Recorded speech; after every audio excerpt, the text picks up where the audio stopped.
What's up, everybody? I almost choked to death. I swear. Let's see, is anybody on here? Is anybody out there? Jesus. I swear. I'm eating Fruity Pebbles. And I just started choking like 2 minutes ago, right after I gotta find my glasses. And I'm still, they're sitting here right next to me. And I'm sitting here wanting to take like another bite. What's going on? Ron? I had no intention of coming on right now. None whatsoever. I just, I'm up. I was going over some addiction and recovery videos, to be honest. And then I clicked by MREs and yeah, I'm here. But I know some things I want to ask MRE. That's why I was like, okay, you come on. Let's see what's going on. So anyway, let me see. Who's in here right now? So you're still alive. Did you get transportation? Jesus Christ, Ron, you're going to hit me right there, right off the rip.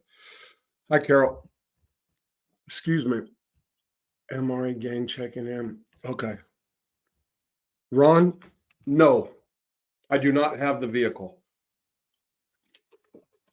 Excuse me. And I'll tell you, Jesus Christ, I don't even know. The guy came down here Monday morning. He was here. I was on my way to probation. My probation officer asked me to send him the guy's info because I said I was going to get the car. And I asked the guy and the guy got irate. Next thing I know, I'm like, okay. So I called my PO back and I said that I would get his name from the title, so they don't have to talk. The guy wanted to talk to my PO. I didn't want him to do it because he was irate and I didn't want them to fight. So I said, hold off. Dude got mad at me and I don't know what the deal is. I don't know if he turned around or what. No bullshit. Just some fucking fluke of a thing. My PO is doing his job. I don't even know. I don't even know what to say, Ron, to be honest. I really don't. I'm sick about it. However, I do have transportation getting worked out. That damn Fruity Pebble like to kill me. You hear me? Anyway, so yeah, it's just some weird fluke shit that happened. Yeah. I don't even know. Anyway, so where's MRE? How you guys doing? Here we go. Send it here. Okay. Oh, I got you. Okay, so let me care. Give me just 1 second. Okay, boom. Messenger.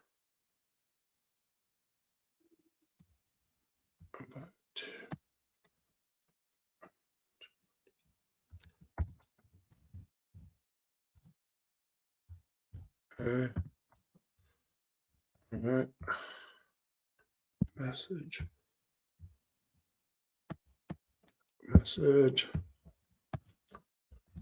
Right.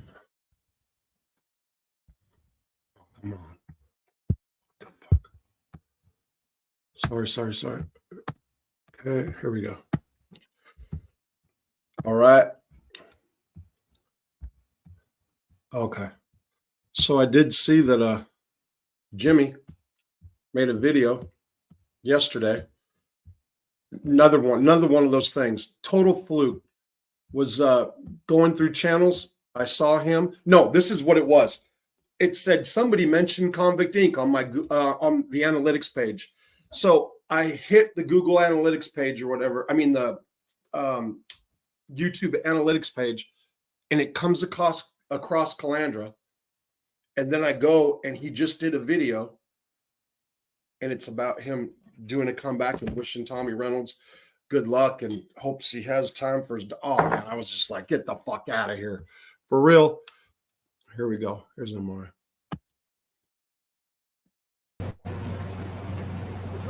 You hear me? Yeah, I can hear you. What's up, dude? Can you hear me now? Good. Yeah, I can hear you. Okay. So, yeah, I was just saying right before you came on, I was eating Fruity Pebbles and I choked on some and almost died. Really? That happened to me with a steak one time, a little piece of steak, man, where I was so scared because I couldn't breathe, but luckily I spit it out. But man, Yeah. and that only happened to me a couple times in life. But you can't breathe and that thing's not coming back up your throat. That's scary, man. Hey, listen. This has happened to me. So this was like a one little pebble down the windpipe. It wasn't like that serious, but it's still like It it's still still I can shakes you up. right. So here the first time that I almost like ever choked to death when I was like 20 years old and I was in my ex sister-in-law's house and I was eating a burrito and I got it wedged in my throat and she literally got up and did the Heimlich maneuver on me. I mean that was super scary. Really? So what? You couldn't get it up, and you were trying to, and you couldn't breathe, and she just started doing the Heimlich. She came. It was lodged. I didn't want to say anything to anybody because I was too embarrassed. I was trying to just kind of work it out, and she recognized what was going on, and she got up and boom, like just I mean, it came flying out too.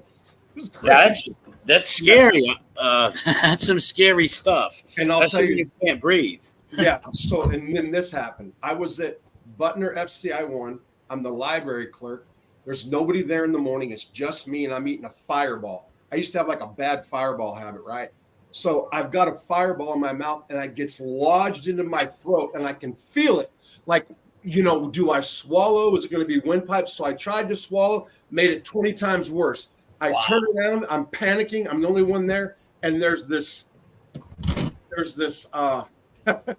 there's a guy that has breasts and I take him and she sees whatever it is, sees what's going on and smiles and like throws his arms open. Hey, I immediately coughed it up. He saved you though? He saved you? He didn't. The thought of him doing it, wow. like hey, I'd rather be saved. Listen, I'd rather be saved by something like that than die. Put it that way. It was like, my God, it was, oh shit. It was so funny though. Those fireballs are big too. So you probably were contemplating, do I swallow this and maybe it goes down? But if I swallow it, that's what I was doing. I had this like little piece of chicken. Matter of fact, Damien's grandmother made it. She made this chicken one time, and I wanted to go over and get a piece early, so I got a piece off the stove early, and it was so hot that I tried to just like put it down my throat, and man, I couldn't breathe for a few seconds. It was scary, and luckily I did spit it up though, but that was scary. Yeah. But the burrito was like the worst, but that Fireball, I even swallowed it more. But I just saw him and it was like, oh, it was such like a panic. So anyway, Fireballs are hot. I was listening to your channel just a little while ago, and I probably was on for 5 minutes before I put a message up. And this is, I don't know a lot of different beefs and stuff that go on. That, Yeah. So it's not like I'm sitting here asking like what's going on with you and Angel. I'm not trying to go down that road if you're not. But this is the thought that came to my mind. How many people do you know of that have actually from YouTube like these beefs that have like for sure called either law enforcement or did on somebody else? Is that like a thing? Has that happened 100% for sure with other people? Well, for this genre, I've had the feds come to my house about, I don't know if it was 2 months or 3 months ago. It could have been 4 months, something like that. Recently, the feds knocked on my door and asked me if I was going to hurt Jewish people and stuff. And I'm like, no, like definitely not. Because someone, for real, swear to God. Yeah, I was actually on somebody's stream when it happened. I was sitting on somebody's stream in the daytime. It was like 12:31, and there's two feds. One like Asian dude with a Boston Red Sox hat, and some other like white fed who looked like he just came out of the army sort of guy. They knocked on my door. I'm like, what the fucking dog? I'm like, what the hell is this? I'm like, no, I'm not here to hurt nobody, nothing like that. And I believe these people called. I can't prove who did it. Obviously, they're not going to tell me, but I like have like ideas who did it. That guy who came in yelling at me, I believe it was him, but I can't prove it. Yeah. So I made a comment the other day that so James Proctor, he wrote a letter in my behalf at my sentencing or my revocation hearing, and it was a good letter. But then I made some kind of comment. I wouldn't doubt if he was calling them up, and he got mad and said something. But in the past, like I've heard, this person, Johnny Mac, said this person, or SoFlo, like they're talking about it, people calling cops, and I didn't know. Besides people calling my probation stuff, that's happened. But Yeah, that's happened to you before, for sure. Yeah, do I believe people do that? Of course. Do I know specifically ones who did it? No, I don't know. I don't know if it was Harambe against FBS or them or who. I don't know. A lot of these guys have called up on each other and stuff, but I just forget who. But a lot of it, I wouldn't put it past. I know they did it to people have done it to you. I wouldn't put it past anybody. They get mad at you, and their way of retaliating is trying to have people locked up and stuff like that. It always goes to that with me. It always goes there. They just can't go have a few bants. They can't bant back and forth or, pick your argument apart. I pick my argument, whatever. They always got to go to, I want to get someone in trouble. I want to get someone in jail. Yeah. It always goes to that. Or the junkie motherfucker's lying. That's yeah. For me. Well, just like me. That they go to with me is the Nazi thing. You'll have somebody who will defend me for over a year and a half. He's not a Nazi, this, that. And as soon as they get mad at you, you're the Nazi. You know what I mean? It's just the way, it's sadly just the way people are on here. It's nuts. I saw Jimmy last night. I put up a video. Live? Have you seen him, Calandra? No, I haven't seen him on or checked anything out in a while. Last time I checked something out, he was doing a stream with his brother. His channel was so dead and like nobody was watching, dude. Like you really put the nail in his coffin with the Tommy Karate thing. He had no views, nothing. I was looking at the views. So he's trying to make a comeback. I guess he wrote a book, and he was sitting there talking about how he tells the truth. You always get the truth out of that channel. And then he was like talking to Tommy Reynolds and Fabrizio personally, talking about how he hopes Tommy like builds relationships with his family, wishes them the best. And I'm sitting there going, "Wow, are you kidding me right now? Didn't he just say like last year that he was going to call the president on? Yeah, and call the judge? I'm like, okay. Yeah, he was going to put him away. Maybe I should tell the judge." Jimmy's mentally ill. He's got a soft spot in his head. He's made threats. He's threatened my life 1,000,000 times on it. He's threatened you. He's threatened a lot of people. He's just a nut.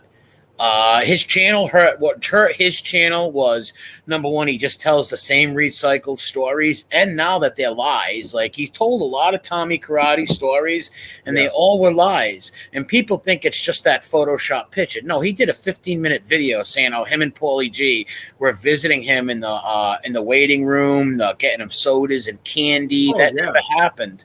And and like you read, the guy Karate's like, hey, listen, I can prove who's visited me for the last 15 years. So after that, a few people joined Jimmy's live. This guy called Harvest Asaro joins Jimmy's live stream, right?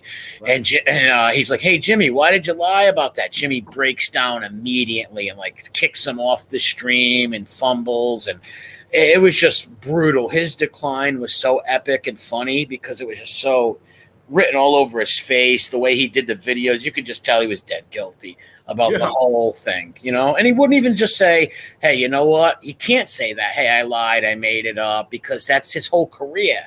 He's going to fight on this lie. He's going to die on that lie, because without that, nobody watches him. Yeah. And like I said before, when I first ever watched him, I heard some of the stories he was talking about. I knew what he was talking about. So it was kind of cool, I mean, it was just to hear him, because I heard him out of Tommy's mouth. I knew what he was going to say. And then when I really started focusing, I'm like, wait a minute, man. Look, this dude's full of shit, And anyway, so that made me laugh last night. I was watching, I was going, oh, are you kidding me? Now he see how the views, you see how bad the views went down and everything. If you go look, like, honestly, dude, you really delivered the final nail in the coffin with that. If you go look at the time when you dropped that and now, and watch how the views and how his own people, like his own viewers, stop watching him, his that channel declined dramatically. Like, Yeah. I can get more people in my live stream than this guy. I was never on Nat Geo. I'm no former hoodlum from neighborhoods, and Yeah. I never did time with mob guys and stuff. And I can get more viewers than that guy. That tells you how bad he dropped the ball by making lies up. But they all got to do that, man. They just can't tell their real story. Yeah, and then that's exactly what it is. And then they stick with the big names a lot of times, Yeah. I mean, they try to get that. His go-to was karate, obviously, was Tommy, and Many times. but it seems like that happens so much. I watch guys that are just, I mean, I talk shit and stuff, but it's true. Like, because I had the life sentence and I was around so many people, and I can, there's a whole bunch of different stuff to talk about. But you look at, and I'm going to say Lee because he's the one most fresh on my brain right now. You look at fucking Lee. It's just, man, that guy right there, he gets under my skin so bad, I swear. But it's just, he thrives for this shit. Yeah, he's an opportunist, but he tries to keep the drama on other channels, and he tries to keep his channel squeaky clean. But he's just an opportunist. He will backstab anybody at any moment. You weren't around, but about 6 months ago, there was a video that Harambe dropped of him and Lee talking, and Lee's like, if you need anything on MRE, I know everything about his family members. I got their phone numbers. We can destroy them. And like Harambe dropped it to like bust his chops and stuff. It's like, just look at this, like, dude, man, just like such an evil, malicious guy. So imagine all the time and effort focusing on going after somebody's personally rather than creating more content. You know what I'm saying? I mean, I guess that is. It is. It's sick though.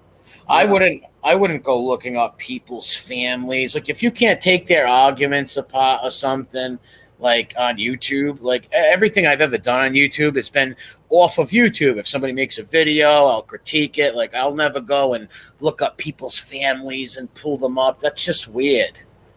But these guys get off on it, and they all do the little phone tag and the merry-go-round phone social butterfly thing. They're on the phone with everybody and their mom, trying to get people to hate you, conspire against you, all this weird stuff. Yeah. I got caught. I got caught when I was talking with Johnny Mac one time, and Code of the Street. Whatever happened to them? They're still around. I don't know if they are. Honestly, I really don't follow them, so they might be, but I don't know. I haven't seen them, or I haven't seen them on clip channels neither, because that's how I know about things, because I don't watch channels that I don't get along with, but I do watch the clip channels, and no, I haven't seen them guys on clip channels lately. Yeah, I haven't heard. I just thought about them right now. As a matter. So what do you think of Patreon? Me personally, I'm not a fan of Patreon personally. I'm just really not a fan of it. But there's other people that might like the site and the way it goes and stuff. I'm just not a personal fan of it. Like, I don't have no stories anyways. My channel's only me making fun of people and stuff like that. So there would be no point of me having a Patreon, even if I had 100,000 subs. There'd be no point of me doing that. Just me making fun of people on YouTube. Right. So I'm looking. I'm getting people are bashing me right now, telling you to stay away. So JR Boston. Hold on, I'm gonna put these up. Oh, he's one of my former fans. He used to love my channel. Okay, no, I forgot I can put this stuff up. Yeah, you can click on all that. Yeah, I just forgot until right now. So MRE's embarrassing self being on here. He used to be a big fan of mine. He's one of my stans. He's a Stanley. What's this simp? What does it stand for? What is it? Simp is somebody that's kind of like a big kiss ass. Just like a total kiss ass. Kiss your feet. I didn't know. Hang on, do anything you say. Like a little lackey, basically. Okay, I didn't know if it meant like it was like an acronym or like what the deal was. Yeah, there's a few different terms of it, but I usually use it as that. So, who's a reason? He said this stream is whack. I literally just jumped on here because Ron said something, and I was wondering what some of the beefs were about. If the stream is so whack while you're watching it, And it I says just something about him. figured I'd just like come literally kick it and like look what you guys are saying and kind of go from there. I swear to God, the feds. Yeah, came did you see that kid's in my chat like stalker number 9, like crazy man. Just like, dude, like I never did nothing to you, man. Like I never did nothing to that dude. It's like, what the fuck? Yeah, that's what somebody said. Why are you here then? That's exactly. Yeah. It's just like, yeah, Ron says it. Yeah, well, yeah. Well, like I said, he's been a long stan of mine. He used to be a big fan of my show in the beginning. Most of these people in this so-called mob genre, whatever you want to call it, really all started on my channel in the beginning. I used to get like 300, 400 people watching back then. And a bunch of them break off because they like other content creators or they think you're an evil Nazi or whatever. And then they become stans. Like Eminem song Stan, he's like this crazy fan, who becomes a hater. It's funny. Yeah, I got it. Yeah, the whole Nazi thing. That is their go-to.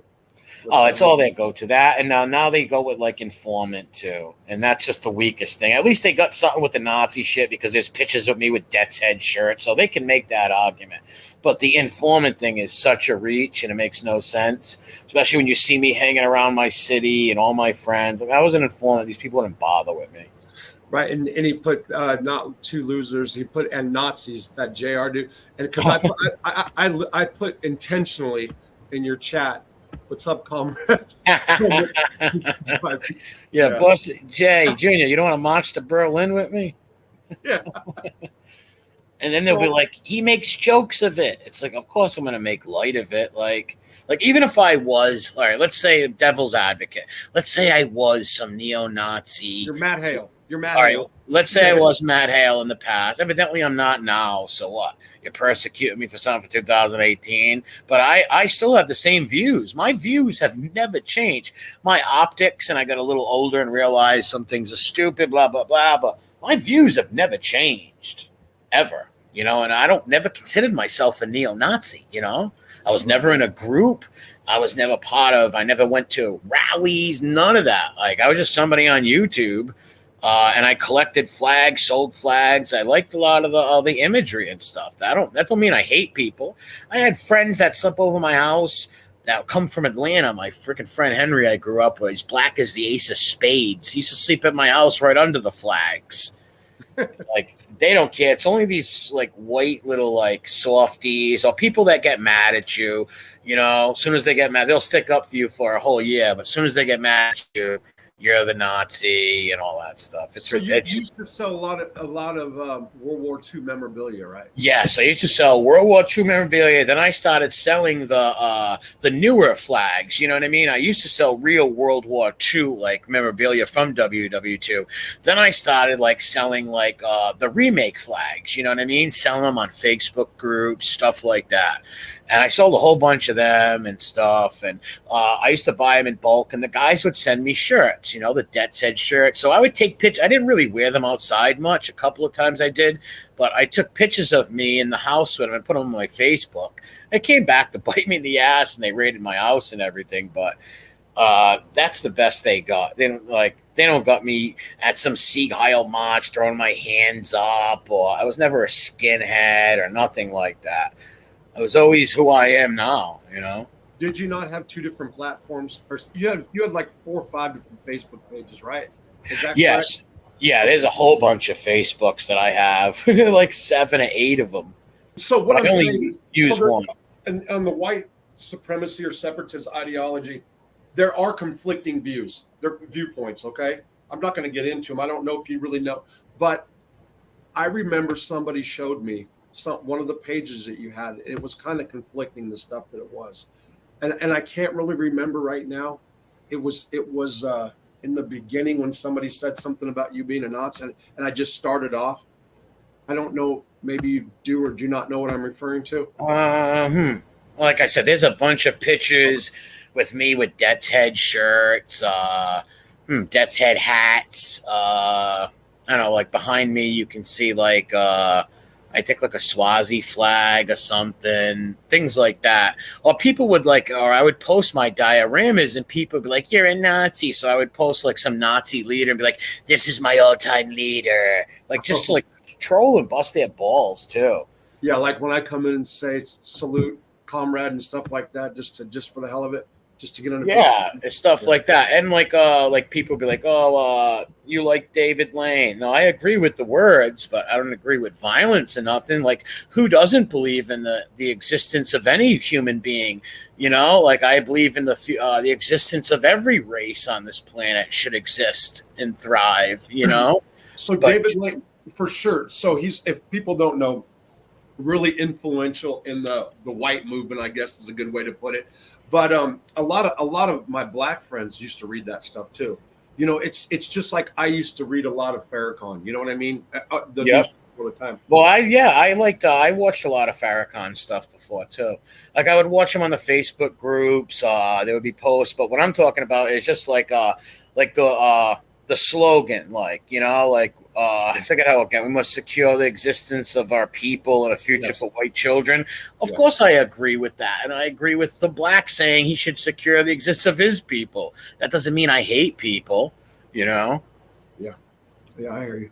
But as soon as they see that, they think like, oh my God, terrorist and bombs. And it's like, no, like when you've seen that kid come in, he's like, you had 18 IEDs. Listen, if I had 18 IEDs, I would have been in big trouble, okay? Or I would have had, if I was an informant, I would have had to give up some pretty big fish to get away with that. Like, no, I had like 3 or 4 M80s. Okay, so somebody said MRE, don't forget the Photoshop pic that Paul Smoke made for him. I don't know. Yes, Jimmy. Well, Paul Smoke made a picture of Tommy Karate, Jimmy, Paulie G. Yeah. Pinga, Jeff. Yeah. And another thing is, if I hated all these people, why would I share a bunch of people's channels that were non-white if I hate everybody who's not white? It's ridiculous. And I've had, like I said, I had friends come on YouTube. 13 of my friends vouch for me of saying he's a decent guy, he's a stand-up friend. And a couple of them weren't even white. So I must be a really real great white supremacist. Really know how to bring in these minorities to stick up for me. And if I am one, well, my friends must like me pretty much to lie for me then. But none of them are lying, telling the truth. I've known these guys for 30, 40 years. So the media, a lot of times, so I don't know. I don't know anything about this kid that just shot up the Dollar General. You know, they're saying, did you hear about this the other day? No, what is it? Was it a racially targeted thing? Yeah, it was a white guy, and he went into a Dollar General, and I just saw bits and pieces of it, but they're already saying, you know, white supremacy, there's no place, you know, and every time they say that, like, for sure he had hate, for sure he was targeting minorities or African Americans or Mexicans, whatever that may be. But they always start off with like the white supremacy stuff. And so it's because I've been in the joint for so long. Because when I hear that stuff, it's not just people with tattoos. You know what I'm saying? There's the guys that I know, that's like Matt Hale. That's a white separatist. That is Hale's a separatist. Yes, he's a separatist. 100%. But I didn't hear about this guy going to shoot somebody up. I don't understand why people like actually go and do violence. It's stupid. There's no reason to do that. If you want to help your people, just help yourself. Get married, have some children, be good to your family and friends. That's the only way you can help people. You're not helping anybody by hurting or killing it. You're just a lunatic if you're going to go out and do stuff like that, you know? Yeah, and it appears that it's another isolated, you know, kind of wacko kid, probably isolated incel who's just mad at the world and just goes out shooting people like an idiot, you know? Yep. And I am a Catholic. I don't believe in murder and killing people, only in self-defense. So I think anybody going off to shoot up a bunch of people for whatever reason is ridiculous and stupid. What's your nationality? Your background? What are you? Irish and Italian. Okay, that's what I thought. Yeah. My mother's people are from Derry City, Northern Ireland. My father's people are from Pianeforgia, Italy. So Hitler would have hated you. No, actually, he would have loved me because Mussolini and Hitler in Japan were the Axis powers. That's right. One time, one of them was like, that moron Borello was like, "Who's ever heard of Nazis and Italians being friends?" I'm like, "I have a hair. World War II, the Axis powers. You should do your history." But it's like, no, man, not being a Nazi. That's what they all go to, though. Right. I laugh at that, really. You know, Hey, that's not Hurricane. That's Trombo doing. gross. You're reading it. So I guess SoFlo's channel's down too. So Yeah, I guess so. I don't. I heard that his channel was down, but hey, you can't go stalking women and giving out socials on YouTube. Like that's not how, and that's not good. That guy's a nut. It's not good to do that to people. If you can't bant back and forth and take somebody's argument apart, maybe you shouldn't be on YouTube, because giving out people's social security numbers, license plate, saying evil sexual things about people, and just not cool. yeah, they were sitting there announcing that they're going after mine, and I'm on probation, and they're following all my stuff. It's like, what morons? Do you know what I mean? It was. Well, that's what they wait. Oh, so wait, he's saying he's doing what? No, they were him and there's like three of them. One time we're talking about how they're going to dox me. I have been. I mean, I've been hit before, but they were talking about, and they were like saying they're going after my social security number. They announced like 2 different numbers that I had. They were accurate, but they're sitting there saying that, and it's being monitored, by the government. My channel stuff. It's like putting themselves out there. Yeah, they're nuts. They're crazy for doing that. Yeah, it was stupid. It was stupid. But I'm just like, all right. Whatever. And that's sad when they go to do things like that. Like I said, if you can't take apart an argument or a thing that Rob said or I said, like, just leave it alone. Like, why do like gay ops like that? We call it gay ops. It doesn't mean gay. It just means like, when people looking people up and doing all that kind of stuff. It's stupid. Right. Yeah. I was looking at some. I didn't. To be totally honest, I don't know if that Silo dude produced papers. Did he produce papers? He did produce a paper, but a lot of people said there was things wrong with it. It was mixed up, and he said he didn't want to talk about it because he would need a lawyer. The guy said he was never in the Navy. Like, he lied. He flashed a piece of paper. That's all they ever showed was a piece of paper? Well, no, he showed a paper and it had some numbers on it. There was a lot of redacted stuff. And it said he was in there for 2 weeks and got thrown out, So it's like you were never a boxer in there or nothing like that. It's just a weird dude, Not only that, the guy said he had like YouTube fights coming up, and it's like, wait a minute, how can you have a YouTube fight? You're not in the shape for YouTube for fighting. It's like me saying I'm fighting MMA tomorrow. You're gonna look and be like, well, Nick, you're not in the shape to fight in MMA. So and really, like, who was he? Was he in the mob? Was he affiliated? What was his background? Like, I literally don't know. That's what I was. Silo. Oh, Trampo? No. He first came around, right? And he met Kane Shades and went on their sports show, him and Joe's sports show. And he told them he was this guy, a boxer from Queens named Vinny Matalone, right? And he told them this for a few weeks. And then they started not believing him. And then they just said, hey, we go our separate ways. And, no hard feelings. So he starts getting trolled because of all the like outlandish stuff he would brag about. He never said he was Vinny Matalone on stream. But he would brag about stuff. And when you do that, people bust balls. So I guess he was getting his balls busted a little. And he started yelling, it's Kane Shades is torturing me and all this stuff. And that's when I came out and stuck up for my friend Kane Shades, who's been my buddy on here for over a year, 2 years almost. So I'm going to have his back. I'm going to be like, nah, man, like, my buddy just took a heart attack. He can't come out here and argue, but I can. And you told him that. I believe him. He's never lied to nobody. Why would he start now? Your stories are all over the place. You got a million lies I caught you in, from growing up with Tyson, the boxing Tillman. Tillman would have been 15. You would have been 5. He said how he went to the Navy was, he goes like this. I go in front of this judge, right? This big black bastard. He was a mean black bastard. And he didn't send... Yeah, but listen, the guy can't be too mean, because instead of, he said, the judge said, I'm going to send you to Rikers Island for 4 months, or you can go and fight in the Navy for me, because I'm a big Navy guy and we haven't beat the Army in 20 years. So I'm going to send you up there to fight. Trambo's like, okay, I'll go fight him. And he went up to Chicago, and then they let him to go to San Diego to train. He goes back to Chicago. He bangs the admiral's daughter. They still let him fight that night, knocks the guy out, and they drop him off in Chicago with 8 P codes. That's the story out of his own mouth. Wow. So he really said that the judge said that to him? Like, yes. Yes. And they're on them channels. They're on all the clip channels. People in the chat will tell you. These are fake people that are fake Angelas and fake beginnings coming in. But yeah, I didn't make that up. He really said all that. This guy got caught in so many stories. It's just like, come on, I don't hate the guy or nothing. You know what I mean? The guy's just a dreamer, a wise guy humping a boxing hump.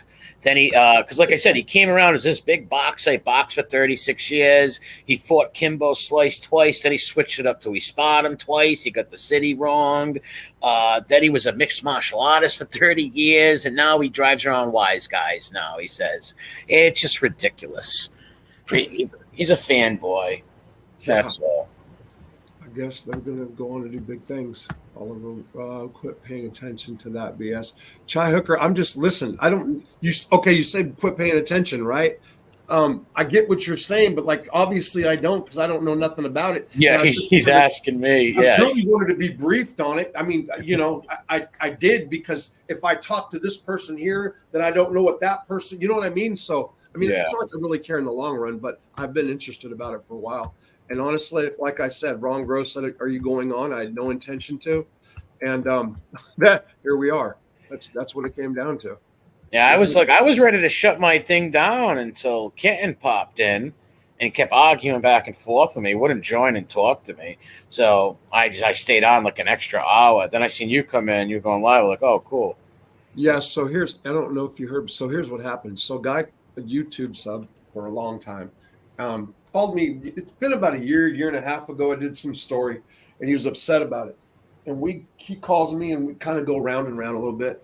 We ended up talking for a while, and he's been a supporter for, like I said, well over a year. He's in the addiction and recovery field and this and that. Well, he calls me and says he's got a car and he's going to come bring it. And I don't know if you heard me talk about it, but I was just like completely just stuck. I couldn't believe it. 2010 a Nissan or a Honda, I forgot, whatever. Anyway, he gets down here about an hour from my house, and it was Monday morning, and I had to go see my PO. And my PO is just doing his job. Like I told him, because I'm getting a job this week. That's why I told him, like, look, I have a job by Wednesday, blah blah blah. That's what the conversation was. I got a car finally. So he said, I told him somebody's coming to bring me a car, and he said I need his name. Now, whether that was right, wrong, whatever, he's a paperwork guy, right? So I called the guy and I say, look, because I know him by his nickname. And I say, listen, my PO needs your name, date of birth and stuff. And he completely goes off the handle. And then I thought, and then I thought about it from his point of view, and it's not like, he's bringing me an automobile, you know what I mean? And so I called my PO back and I just said, look, the guy, doesn't want to do it, blah, blah, blah. I'm getting the car registered today. So I'll get a copy of the title or whatever, And I guess it's to see if I'm around felons. And of course, like it's Convict Inc. is my channel. The chances that he's not a felon, pretty great. You know what I mean? So yeah. I'm just saying, plus I did, because of journalist reasons, they've been really laxed on me as far as, association prisoners calling and stuff like that, because I intended to come out and write for Vice. You know what I mean? A matter of fact, I might have that gig open up again. We'll see what happens. But the guy then called me back after I left, and he wanted to talk to my PO, and I didn't want him to, because he was going to like go off on him. What was he scared of that you were trying to do to him? Listen, I have no clue. He might be listening right now. I literally have no clue, but I didn't want him to talk to him, because I didn't want him to get my PO like all upset. Honestly, you know what I mean? Like I didn't want, because he wasn't in the best of the moods. He was having kind of a bad day. This one was going this, and I just like wanted to, okay, let's just go with what we're gonna do, And he got mad and turned around. That's weird. Maybe the guy got a little nervous, something, but it's like I don't know know the whole story. Yeah, no, it was like we were meeting for breakfast when it happened. So I was up in Fort Smith, And yeah, so yeah, it was just like, for real. You know what I mean? Yeah, also, Really, like, and probation wasn't, he just said it like he's a paperwork person. You know what I mean? Okay, so Ross, because the thing has been that I haven't had transportation. You know, that's what I'm sure they're doing on reports, because the judge made it a condition of my supervised release that I must work 30 hours a week because of the situation I've been in. I haven't been able to, you know what I mean? So that's what the whole thing. It was like I was going to start. I got a job not far away, everything, and yeah, yeah. So I've just been like, oh, yeah, just a weird thing. I don't even well, know. maybe he'll call you up tomorrow and be like, "Hey, I'd man, love it. I mean, I just feel, because it's just like that was the only conversation, and then boom, gone. You know, and I mean, I know he was here. I mean, it wasn't some, you know what I mean? Some it's not like you're trying to like get him in trouble or not." And I guess you're the people want to know where you're getting these things from. I guess the car or something. and yes, and he thought that he can get me in trouble, like that my PO was trying to do something to get me in trouble. You follow me? Because Uh, because obviously he's a felon. I don't know. Well, I do know about his background some, but I don't know him like that. You know, outside of YouTube and making some no, conversation. they can't get in. Can someone get in trouble for even talking to somebody on YouTube with a record like that? Just somebody said, no. So okay, standard condition of supervised release is you're not supposed to hang around with felons. Now, I don't know, you know, a conversation. I think if they really wanted to, they can do anything, you know, to enforce it. They have not enforced that with me and given me the benefit, because I was doing legal assistance work. I was going to write for Vice. I do this. You know what I Yeah, and you mean? help people on here by giving this advice and talking. I You've mean, helped a lot of people on here, so it's an educational thing. at the same Also, time, there's the beefing stuff, which, you know, but it's is what it is. It is what it is. I don't know what else. Um, yeah, yeah. So weird I see. situation. That flag's your dad's flag. You said, or your grandpa's flag that you My had dad, behind you. my dad's. Yeah. What war was he in? He wasn't in a war. It's a memorial flag. He was in the army, so it wasn't a war. It was just, that's what they do when when these veterans die around here. They give them flags like that. Oh, all right. Yeah, I had Yeah. family in the service too that didn't serve in a war and got a flag and did, sir. Because I got my grandfather's, but he did fight in WW too. But I have an uncle's flag who didn't fight. He was in the Korean War, but he came in late where there was no fighting, and he got a flag. Oh yeah. Came late. There was no fighting. Yeah, the old dude that used to live here, there was three siblings that lived in this house. He was in World War II. I've got a few dog tags and stuff of his. I just Oh, found. nice. Yeah. Yeah, that's great stuff. I wish I had my grandfather's dog tags. One of my cousins threw away a coffee can that my aunt had it in, and the dog tags are in that. I hate even talking about it. I get sick over it. Yeah. Yeah. I get Shit. sick. Junior, yeah, you used to watch my. You said a year and a half ago, you used to donate to me, Junior. You used to watch my channel. Nothing big, nothing to be embarrassed about, Junior. Mention harm on me. Some of these characters in here. We're going back and forth. So you talked about views and stuff. You know, my prison videos. I've lost so many prison subs over the over the mob beefing stuff. You know what I mean? Why did they leave? Because you're gonna evidently talk about prison stuff I again, am, stuff. because So I get fixated. And I mean, if you go back and look and see, the truth is, you know, I stuck on one thing, and it was just, I kind of thrived in that. You know what I mean? I really did. I like I liked it. I hate to say it, but I mean, I liked swatting them when they'd all come after me like five at a time. I did, you know, for whatever reason. Oh wait, hold on. Let me see something. I just noticed. yeah, it's a real the Boston weirdos. Oh, this guy, yeah, don't start saying weird things like that because you they report the chat and try to get the channel. I would just delete that guy's comment. So what do you mean?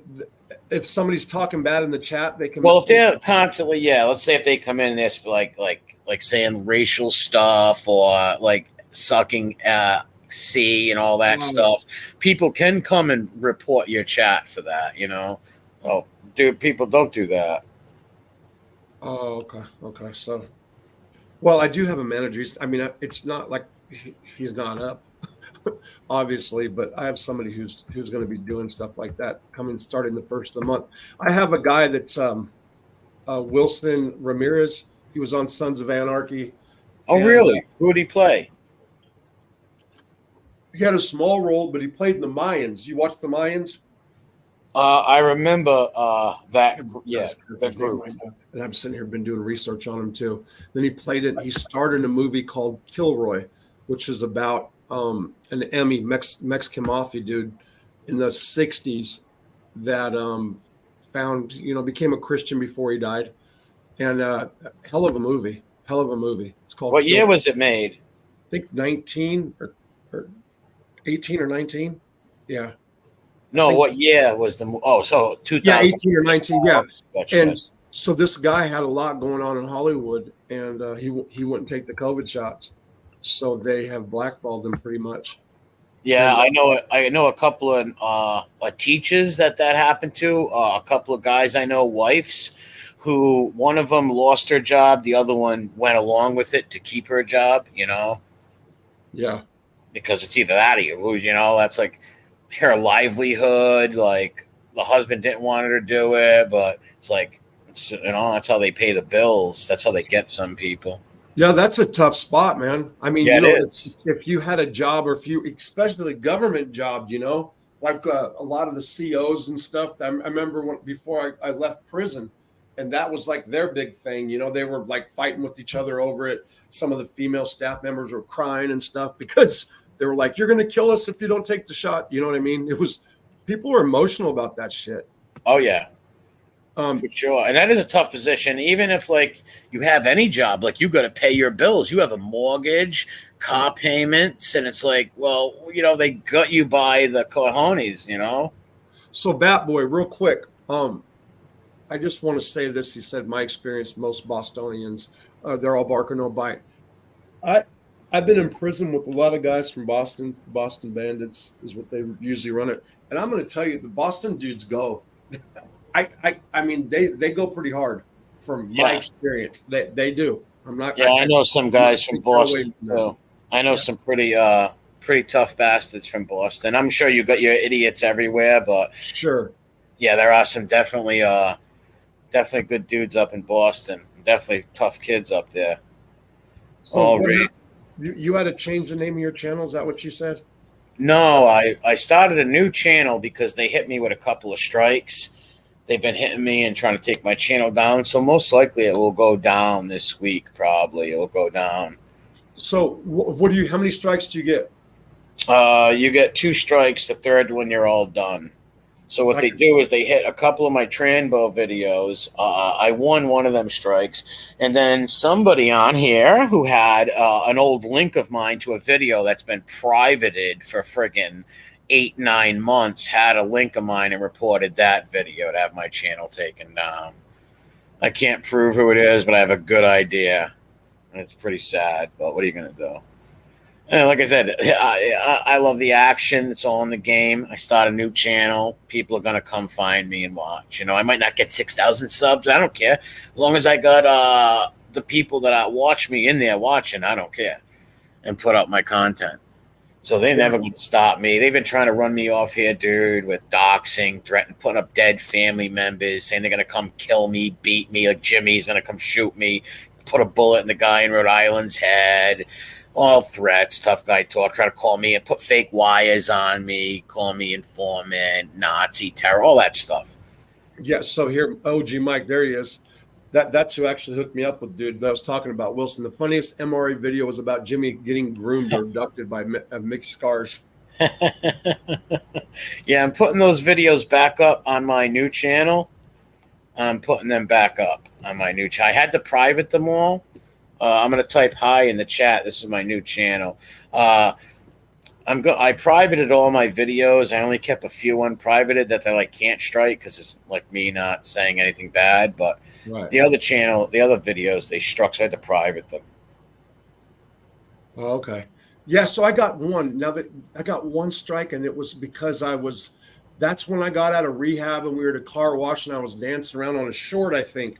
But there was music like from the radio, like That's a copyright thing. That ain't really yeah. a strike, though. That's only I got hundreds of them. That's nothing. They can't do it. All that means is like they're gonna get 2 cents. Like if you make 4 cents on a video, they're gonna get half of that or something. That's all it means.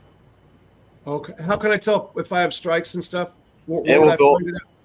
It will pop up on your dashboard page. It will say they'll give you a warning first, and then after the warning, they'll see the strikes.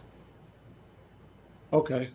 Because I'm still trying to figure this shit out. I'm getting better at it. You just go to your dashboard page on your YouTube, and you'll see the warning or the strike thing. Like you can't miss it. It's in red. It's right on your dashboard. No, the copyright things mean nothing. All that means is, like, let's say if we played Metallica right now, that means when YouTube pays you, instead of 4 cents or whatever they pay, I don't even know. Let's say it's 3 cents. Well, 1.5 of that cent is going to Metallica. Okay, so what about if I did a video, like if I got the one that Jimmy did, and I slice up bits and pieces of him talking? You do stuff like that, I know, right? Yeah. So I can go grab that video and play it, and then talk about what he said. Yes, all day long. It's called fair use. They can't do nothing about that. All they can do is give you a like the copyright, meaning he might get half of the money from the video of the view, so like I said, if you make 10 cents on the video, Emmy might get 4 of it, but who really cares, Right. He's going to be selling big books. nothing but the truth. That's what he said. Yeah, nothing but the truth. Potato. Okay, right. And you know what he said? He don't want to work, so his thing is, he wants to make movies and stuff. It's like, dude, you were already caught out. Those lies, people are never going to forget that, and it's always going to come back to bite them. But they just get all these softball interviews. But someday, someone's going to interview and confront him about that, and it's going to be off the cuff, and he's going to get caught and look stupid. Yeah, for sure. For sure. It just happens that they vet the people that they go on these shows. Like they ain't going on a show where they're going to get a tough question. They're going to go on a show with a sycophant, something like that, Yeah. But someday somebody might trip it. I'll never ask anybody what they're going to say to me. Like I don't care. You know what I mean? Whatever. Like the issue with Lee the other day was just that I want him to wait 1 week, because he hit me with that interview and it was just, he just came off like trying to hit for the jugular. Yeah, and exploit. I remember when that happened with you. I thought it was really disgusting, these people making them videos. I was like kind of pissed. I was like, what the hell, man? Let me tell you something. I swear to God, I had no idea that I was that fucked up. Because even I did an interview with Chad Marks when I was in jail. He's like, "Are you embarrassed?" I'm like, "No, I'm embarrassed." I didn't see it until I got out. I remember what I said in it, but I didn't even see them. I heard about them, but I never seen them. I've got it, and I think I'm going to play it and talk about it. My God, oh my God! Listen, if I was beefing with somebody and they would have done it, that's like fair game. So I don't even have any, whatever they did, they did. You know what I mean? I don't have no qualms about it, but it's like going on anybody's show and I just don't. I think it's a scumbag move. I don't cut you off. So if somebody's on a show and you ask somebody, "Hey, can you please take it down or something?" You take that down. You don't capitalize off. So like somebody asked me, "Are you going to do something? Are you going to talk about what happened with Convict Gang?" I'm like, "Hell no. Like I like the guy. I'm not going to take part in his misery or benefit off his misery."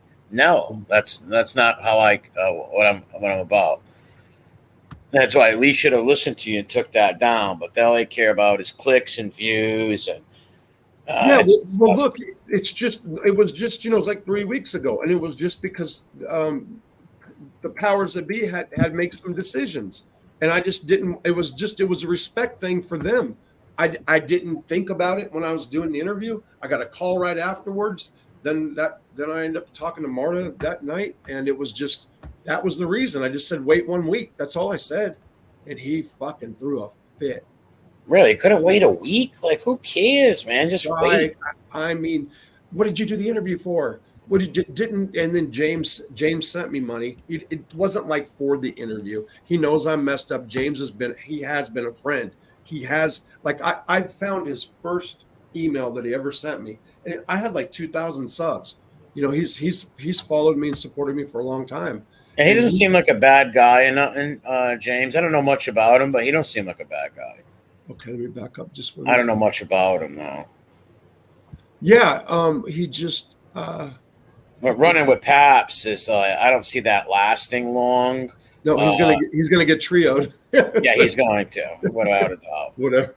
When it comes to Paps, Paps is an opportunist. He'll kick you when you're down. He'll act like he likes you and conspire behind your back and try to give people your family's numbers and try to do all messed up shit. But then he'll try to play it nice like he had nothing to do with it. He's right in the mix of all that crummy stuff. He was with me. Like I said, I got the video where he's telling Harambe he knows everything about my family. He can give him all my family's nuts. Like, dude, what have I ever? Like, I never did that to your family. Like, you stop that stuff, man. That's some grimy stuff. But then when you make fun of him or something, he pulls out the big crybaby works and stuff. Like, because I made him cry twice. Like, I'm not trying to brag. It's a legitimate fact. Lee, I made him cry twice. After I did a video the next day, and he can't deny this, he went live and cried with tears twice. And that's just a fact. After the dox video and 74-year-old men shouldn't be on YouTube video, the next day he went on crying because he didn't like the way I made fun of him and stuff like that. Well, it's like, hey, buddy, you kick me, I'm going to kick you back, you know? Yeah. Ever since then, he likes trying to play like I like you, MRE, I'm your pal, but behind the scenes, he's trying to do everything to destroy you, you know? Yeah, so wait a minute. So what did you say that made him cry? I don't know, a whole bunch of stuff. I can't even remember. Like whatever was in the video, I even forget now. You know, I forget. But yeah, he cried. There's a question for you. Murray, do you think about Jared Taylor, American Renaissance? What do you think about Vidya? I don't know what Vidya is. Jared Taylor, American Renaissance. I don't really watch them much. I know who they are. I'm not really into them, though. I'll watch it, but. What is it? American Renaissance. It's like a bunch of old dudes who talk about politics and like white people and stuff like that. Oh, it's race, like racial. Oh, yeah, racial stuff and things like that. They're old dudes, like suit and tie type of people. I haven't watched anything with them in a long time though. I used to catch it on YouTube. Okay. Did you ever read The Bell Curve? Yes. Okay. I better shut up because it'll never. Yeah. That's like, oh my God, they'll be making videos about me, and you talking about that for days. I bring it up because there's something they're out of a school in New York, I think it is. Charles Murray's Bell Curve. Yeah, he wrote that. Yep. Yeah, and wow, they're like banned that book. They don't want it nowhere. Well, yeah, and anything, if you think about this, anything that they don't allow on and be banned, you got to wonder, why don't they want that on? Like, if it's something not true and it's stupid, you want that to be shown because, like, who cares, right? It's just, it tells you a lot, the things that they don't allow, you know, but yet they'll allow little kids getting mutilated on YouTube, all this weird stuff, but it's crazy. Yeah. Hold the door. What is it, this one? Bring out the kitten. Oh, kitten came out tonight. Kitten came out finally. He came out. He was mad, and he was big mad. Who's that? When you throw some truth, the truth hurts, man, and the truth will make people react. And he did. What are you talking about? The kitten. Casper was a kid that was in my chat. Running his mouth. Like his guy's got. He said that he spent hours. He spent thousands of hours watching Nazi rally. That's a fake Angela. Nazi rallies and Nazi marches, looking for me in the crowd and all this stuff. Never found me or nothing. Just weird stuff. Then he's got this picture of a guy. He's like, you know him, and you won't admit you know this guy. All right, well, let's say I know him then. Okay, I know him, which I don't, but let's go with it. What's it after? Why are you stalking me? You know, why you put me up as an informant, as a homosexual, a freaking terrorist. Like the guy, no, like I said on my channel, I believe it's motivated because of a girl. You know, why else would a guy take? 4 months after I got doxxed, he goes on this mission in a vendetta. Why else would it? Like, I believe it's driven by a jealousy over a girl. What else would it be? And he made a fool of himself because I left a comment on the channel that him and CM have, him and Goofy Muscle have, where it's a channel where they put up my dead sister and all this stuff. And they tried to say I was at a Nazi Adolf Hitler birthday party. And there's a bunch of people singing happy birthday and it's all black. It's like, show the video. Like they're trying to say I'm in it. Well, show the video. If you had the video of me at blowing out birthday candles of a Hitler cake, you would have it and you'd put it up. But it's not. So I left a message under there because Kitten's in there. And that's my nickname for him, Kitten, because he goes to those pussy hat marches with the little Madonna hats on. Oh, yeah. Yeah, so I left a message under there. Why are you're doing all this to me? Because it's over a girl, right? And he wigs right out. I don't want to say too much around here right now. I'm going to wait a while. If these people don't leave me alone, I'll say more on it. But so I want these people just leave me alone. Or I told them, if you don't leave me alone, I'm going to make my own way. And I got local friends that want to help me do this. They seen this goof stalking me and slander me over a year. Well, we'll help you put up a website about him, the guy who's stalking you and why he's stalking. Let's tell the truth why he's really stalking you. And that's what I'm going to do to him. See how he likes it. You know? Yeah.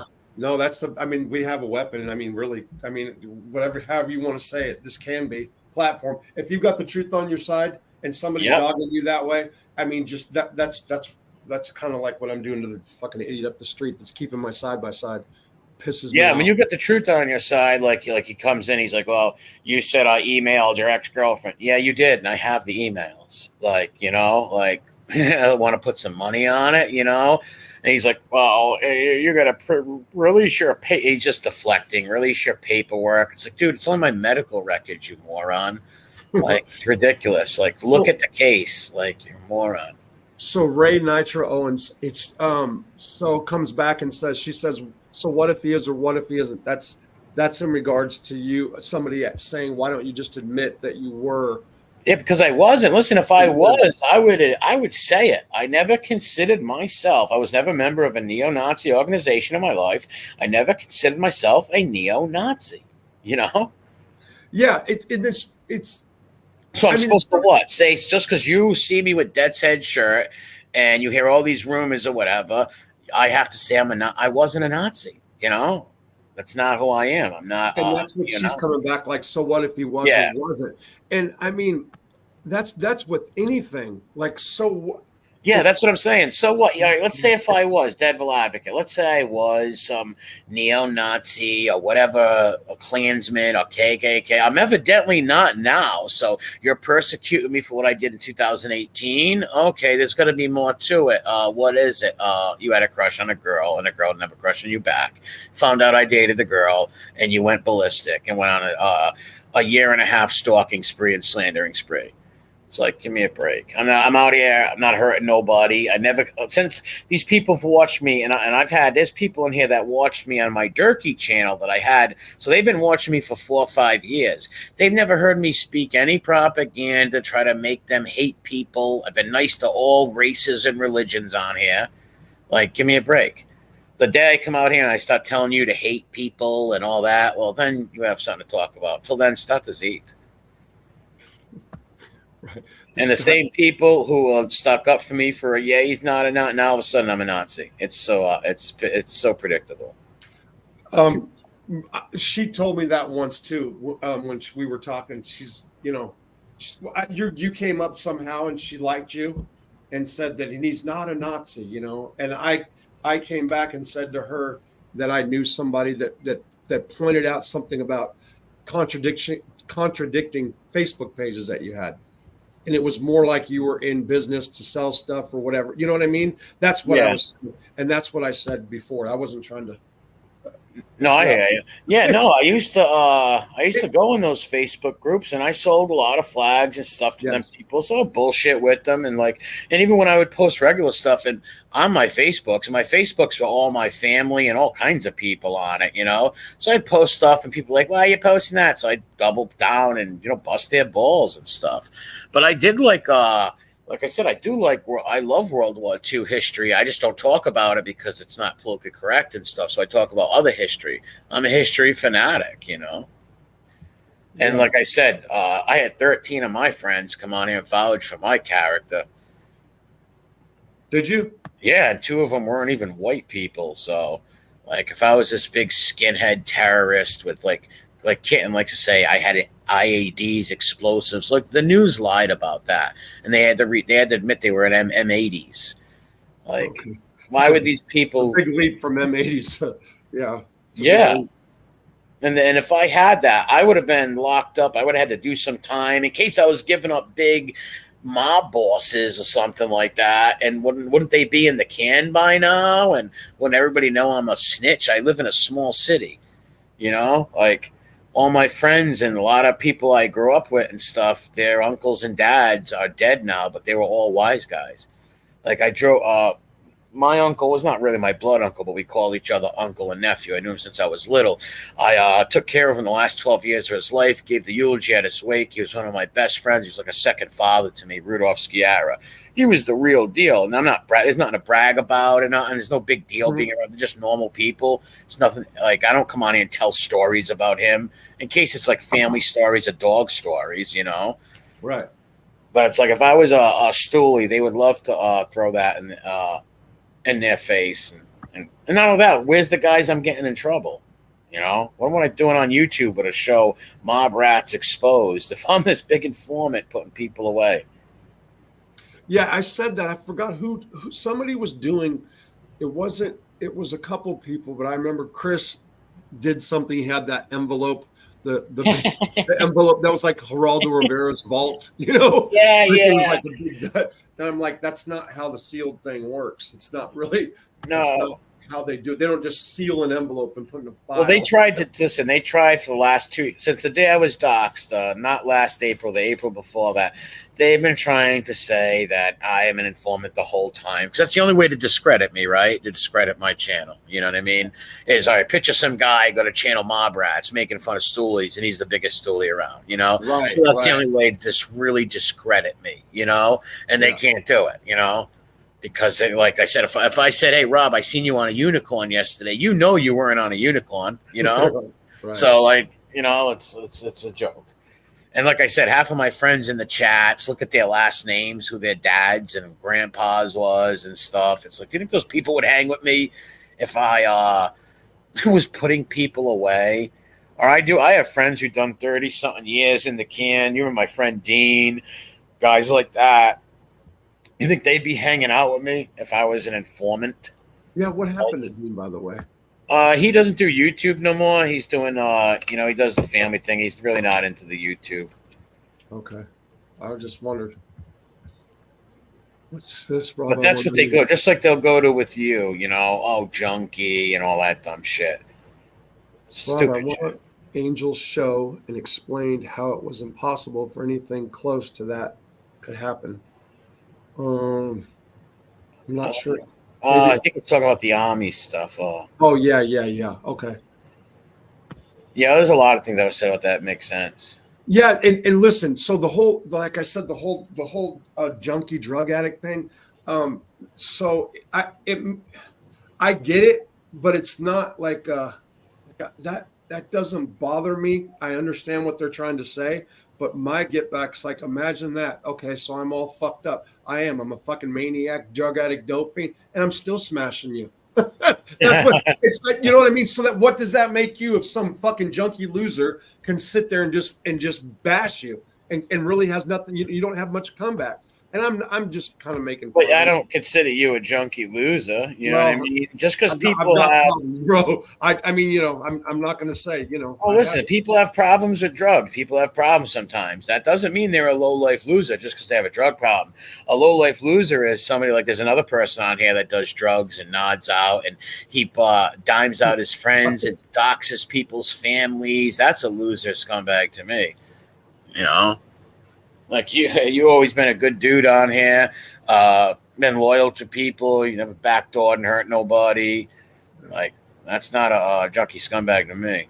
No, I just have impulse issues. Like even the other night when I don't know if you saw it when I found out that Angel was kind of, you know, whatever, she said something about me, however you want to say it. I was just like, I was floored, you know. And I said that night I was going to take the high road, you know, because I just kind of like had to catch my breath. And then I came out and I said I regret some of the things that I said, but I mean I'm not. You know, like I made some comments about her dad and affairs or something that was that was out of line. You know what I mean? Yeah. To me, it was to me. But, No, when people get their feeling, like my feelings are hurt too. You know, so sometimes you say shit. You know, you get mad. You know, and say things. But these people will make you laugh because they'll go on and say a bunch of vicious things, and when you come back, you know, with the reply, it's like victim. They're attacking me. It's like no. Oh man, it's crazy. You poke somebody and say mean things, and they say something mean back. It's like come on. Yeah, and yeah. So even James and you know, he sent me a decent email, about 2 or 3. But even he was saying like, how can you say this in the beginning? That's what he was saying. Like, how can you say this about Angel and Lee? What did they do? We've all tried to help you. I'm like, are you kidding me right now? You know that it's facts matter. Well, they forget. See, what they forget is you didn't attack them. All you did was come out and say, somebody hit me up and said that Navy record didn't look all right or something like that. That's it.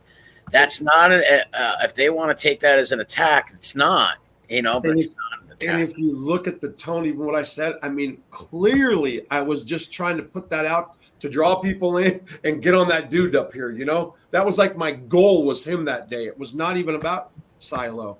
And I mean that's the truth, you know. Yeah, and like I said, you didn't even rag on the guy or say nothing bad, you know. It's just like wow, because he has an opinion or questioning something, like it just goes right attack. It's like, come on. And I didn't. They tried to call me, so they tried to call before when they saw the thumbnail, and I didn't see it. That's the truth. But that was, I guess, one of the things too. Like that guy's a crazy dude. He likes crank calling people. He likes to get people's phone numbers so he can try to find out who you are to tell you what chats you can't go in, who you can sub to, and who you can't sub to. Silo? Yeah, he's a con man, dude. He's a total bullshit artist and a con man. And I don't even get like that's like, well, you say like, oh, why are you fighting with Angel? It really had nothing to do with her. Like, not at all. Even with your thing and mine, it had nothing to do with her. Meaning, I was sticking up for Cane Shades with the guy Silo, and she inserted herself in it. You know. And was I mad that she went on FBS's thing and the Harambe? Yeah, I was. What happened? What happened? Well, like going on their channels and stuff. Yeah, I didn't know none of that. I didn't know none of that. Yeah, I was at that. It's like, yeah, like we're all fighting with these people. These people are doxing all of our family members, doing these rotten things. Why would you go over and deal with these people? You know, well, they're nice to me. But what about everybody else? They're like, that day they were trying to find the Assassinino guy. That pole smoker kid was crank calling my 80-year-old aunt in Virginia. He even said, I have it on stream. He said, well, we're going to go private right now. And crank call is on. It's like, why would you go on with these people? We've all been fighting with these people for a year. And it's just like unbelievable. So, but I still didn't. She wants me to act like FBS, swear at her and be vicious, which that's not who I am. I'm not going to do that, you know. But I'm also not going to, you know, let people take digs at me and slam at me all the time either without sticking up for myself. Yeah. It's like, come on. With the when it comes to that Silo thing that night, Lee's the first one that came on and said, you attacked us. That's what it said. Us. Us. He What is it? injects Three's himself. Company? Come knock on my door. Lee's just paranoid. He don't want the pay. He's going along with he knows the guy's a liar. He called him a liar himself. He knows. Paps is not dumb, okay? Paps is not stupid. He knows the guy's full of shit, but I guess he's part of their Patreon thing, and Lee don't want to mess that up. He knows he's lying. Like, well, Helen Keller can tell this guy's lying. Everybody knows. Even the people in the chat that act like they believe him secretly told me they know he's lying, but they don't want her to get mad at them, you know? Which is cool, fine, but just like, come on, like. Then they said I stalk him. I'm not stalking the guy. I'm not looking him up. I don't want to know nothing about his personal life. I'm just taking the words he says on YouTube and calling them lies because they're contradictory and they're just outlandish stories. Why not? You know, I'm not hurting nobody. I'm not trying to take his channel down or crank call family members like they do. That's crazy. The whole family members. Jesus Christ. Yeah, or people in the chat. You know how many people in the chat they ran off by doing that? Like getting people's numbers and stuff. They ran about 6 people off my channel. Like really? Like the people who supported the channel, the whole 9, because, and I don't blame the people. I actually told them, yeah, don't come around no more. Like, these people know your real name. You know, they're going to torture your families, you know. Like, yeah, that's a fact right there. I mean, you kind of said that to me. I forgot what it was, but you're like, you know, I didn't even know what the beef or whatever is about. You were like just looking out. You know what I mean? You said something. Do you remember? Yeah. Okay. I didn't mean to put you out there, but you know. No, it's true. The crank calls, yeah. No, I appreciated that you did, but I don't. Yeah, I was like, don't give your number to that dude. Like, that's what he wants to do. He gets numbers and he tries to call you up and buddy you up. And if that don't work, he goes to, well, if you go into that place or you support that person, I'm going to give you a number to Harambe, or I'm going to do this, I'm going to crank call you. Just weird stuff. Now, like I said, they ran like 3 or 4 people off my channel because they knew their real names. Right. Ready to get. And I'm glad the people left because, like, I'm not a greedy or scumbag. I don't want some people getting tortured in my chat that supported my channel for 2 years. You know, just because they use their real names, these people got to suffer and get looked up. So, like, even local people come in my chat, and I'm like, don't use your real name. Like, don't come in here with your real name. And it's sad, but, you know, I'm not going to let them get tortured, leave them out there like that. Like, I had to yell at this girl I date. I had to yell at her and scream at her. Like, don't come in my chat with your picture or your name. Oh, yeah. It's like, what are you doing? And they're like, well, I'm not scared of them. It's like, you don't get it. They're not going to come after you. They're going to go after your babies, your nieces, your dead deceased mom. Like, yeah. and that's why I have a lot of my local people. I told them, don't even type no more in case you got a fake name. Don't even type. There's only one Jose. Right. That guy always says that to me everywhere he goes. This is just nonstop. There's only one MRE. Yeah, everywhere I go and I see him, he always says that, and I always say there's only one Jose. Junior Boston, you used to be one of my biggest fans a long time ago. Thanks for the old donations back then. XX, what's up, buddy? How's it going, man? These good people. Bat Boys, good people. BK, Montauk, Jason. A lot of good people in the chat. Yanks. What do you do? What are you on the night shift? I mean, what do you do? Like, what your schedule right now? It fluctuates. Sometimes I take nights. Sometimes I take days. Sometimes I get called in and I have to go. It all depends. I got 2 jobs, and it all depends. Sometimes I get to nights. Sometimes I can take my dog to work with me too, so that's pretty cool. I like when I can take him to work. I've been trying to catch these gophers lately, but I've been having no luck. I've been setting these traps up constantly, and I haven't caught any of them. What are gophers? Yeah, I rolled my ankle. Man. Yeah, in a gopher hole last week. So I've been trying to catch him, but I can't. Yeah, there's there's like it's almost like a badger, but I don't know. There's no water. The badgers live away from water. Uh, Under one of my sheds out here, and it's fucking shit up out there too. And these armadillos are everywhere. oh, we don't got them over here.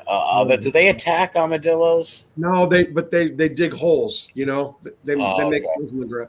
No, but they're not. I mean, they run pretty fast. Don't ever drive over them. Don't ever. They'll screw your car up. You'll need an alignment for sure. JR, you donated to me last Oh, year. that's me. That's my new channel. Oh, you're way back in the comments. Wow, I guess I am. This only whatever. I mean, he Shy doesn't- Hooker is another good dude, a real soldier. Nitro's a nice person. See all good people in here besides Junior. Oh yeah, I'm super far back. I see that. JR swore on my mom. He's vested. He's vested in the chat. I'll give him that. JR. Oh yeah. So, There's a lot of people that are out here swear on things.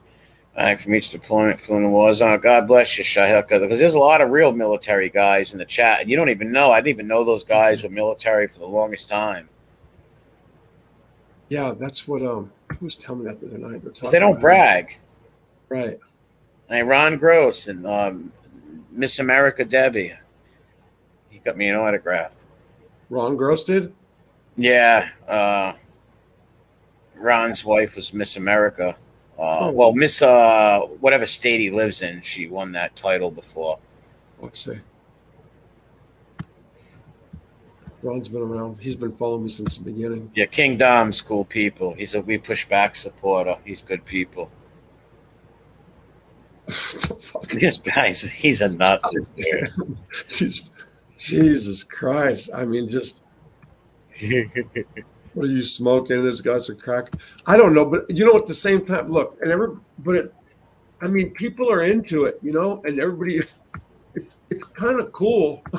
It's like a soap opera. If you think like, there's a lot of people, and like my friends' wives watch this. Like I got some local friends' wives who watch this. Like about a year ago at the feast, I'm walking through the feast, and this girl comes up to me that I went to school with, and she's like, my husband and me will love your show. I'm like, what are you talking about? She's like, MRE show. I'm like, yo, she goes, I knew that was your voice.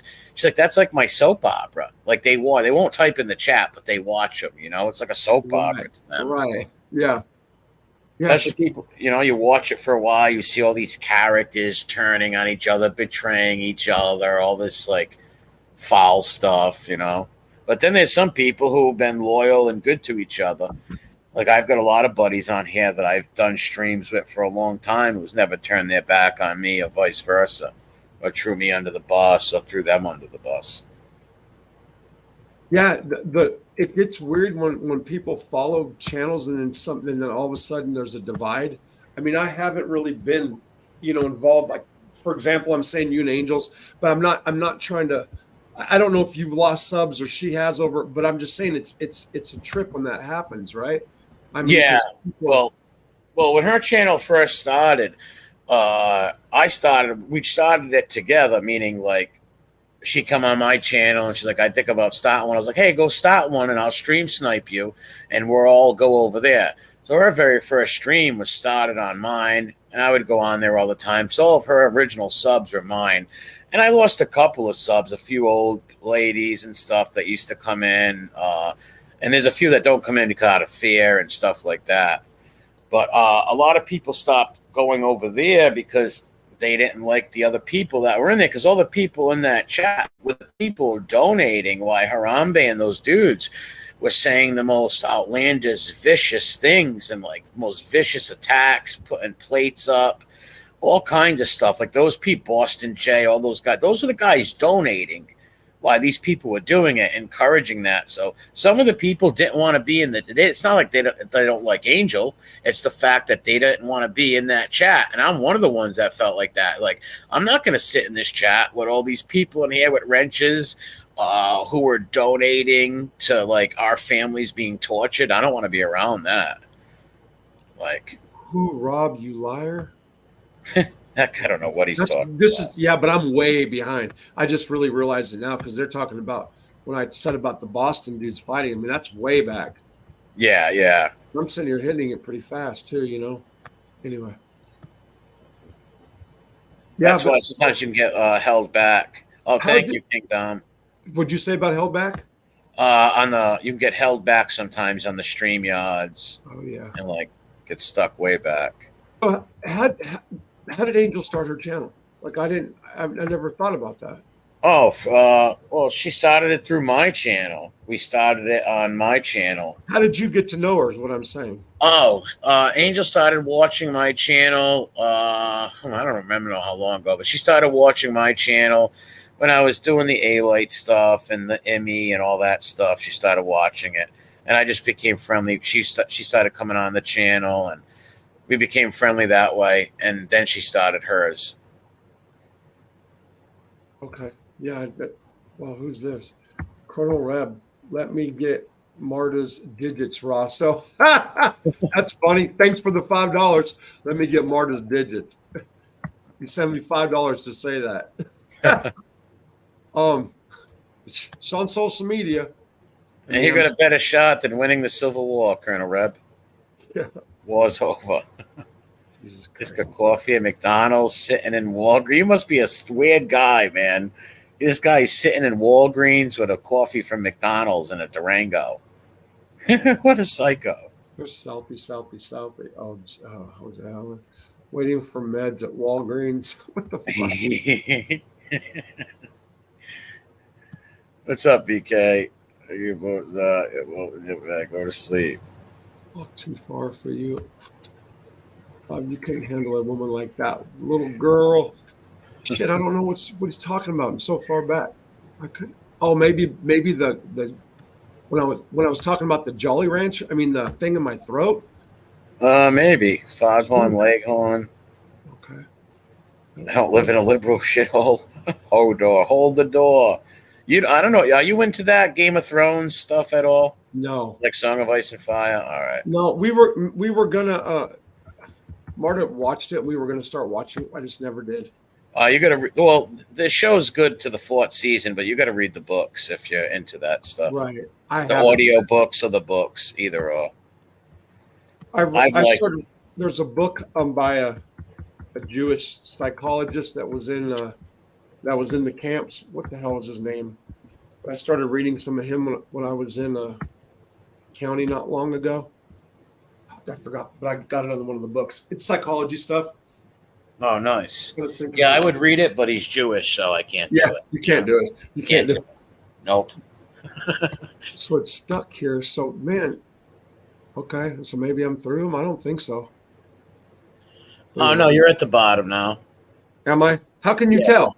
Because I'm looking at the same thing you are, and that's Jason way down there at the bottom with the stream yards. Oh, okay, because it says that's 3:16. It's my time, so it's 3:49. Yeah, and yeah, my time. Back. So it's being held up like that. Well, I don't know. I can only see it through the stream yards and not looking at the YouTube. The time's right by it. It says 3:16, and it's 3:49. So it looks like it's being held like that long. Yeah, that's weird. Well, it says 4:16. If somebody typed for a minute, let me check on my other thing. So it'll come up on mine because I'm on Central Time, Yeah. Yeah, I'm East Coast, an hour ahead. That's weird. I just noticed that there was a time on them like that. Hey, you got 105 watching. I'm trying to. Oh, the chat's moving.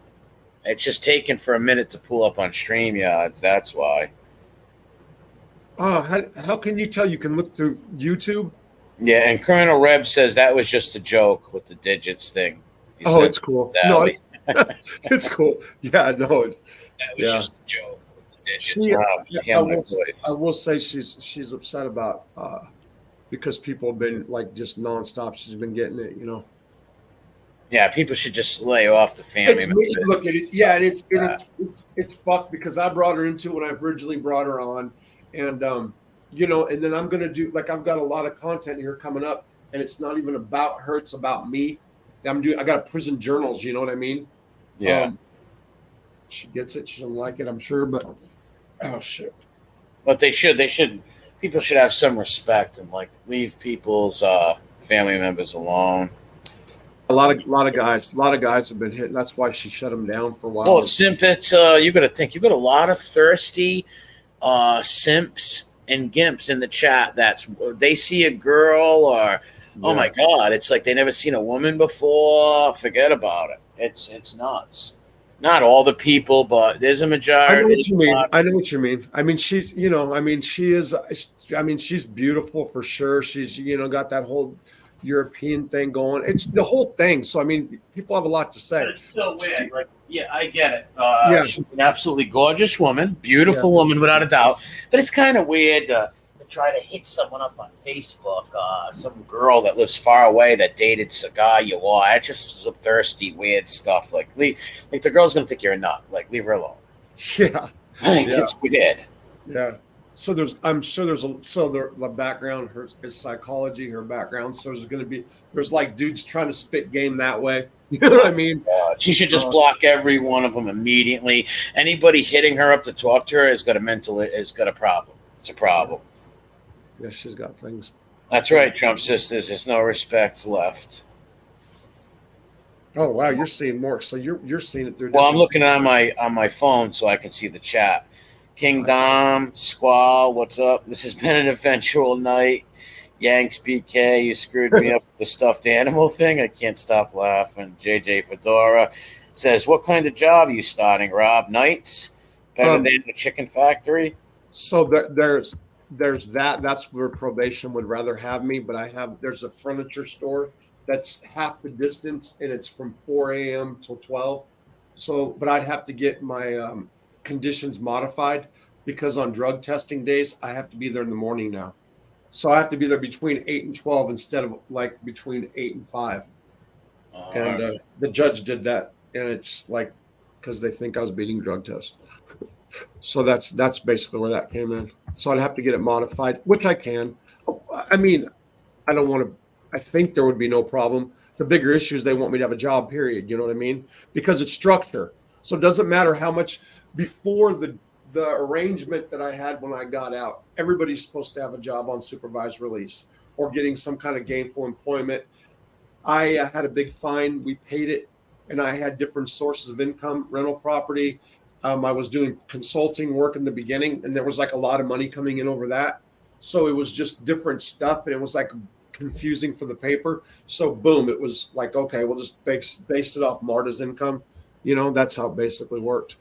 So but now I went to court and I asked that they give me a condition of my supervised release to make sure I had to work.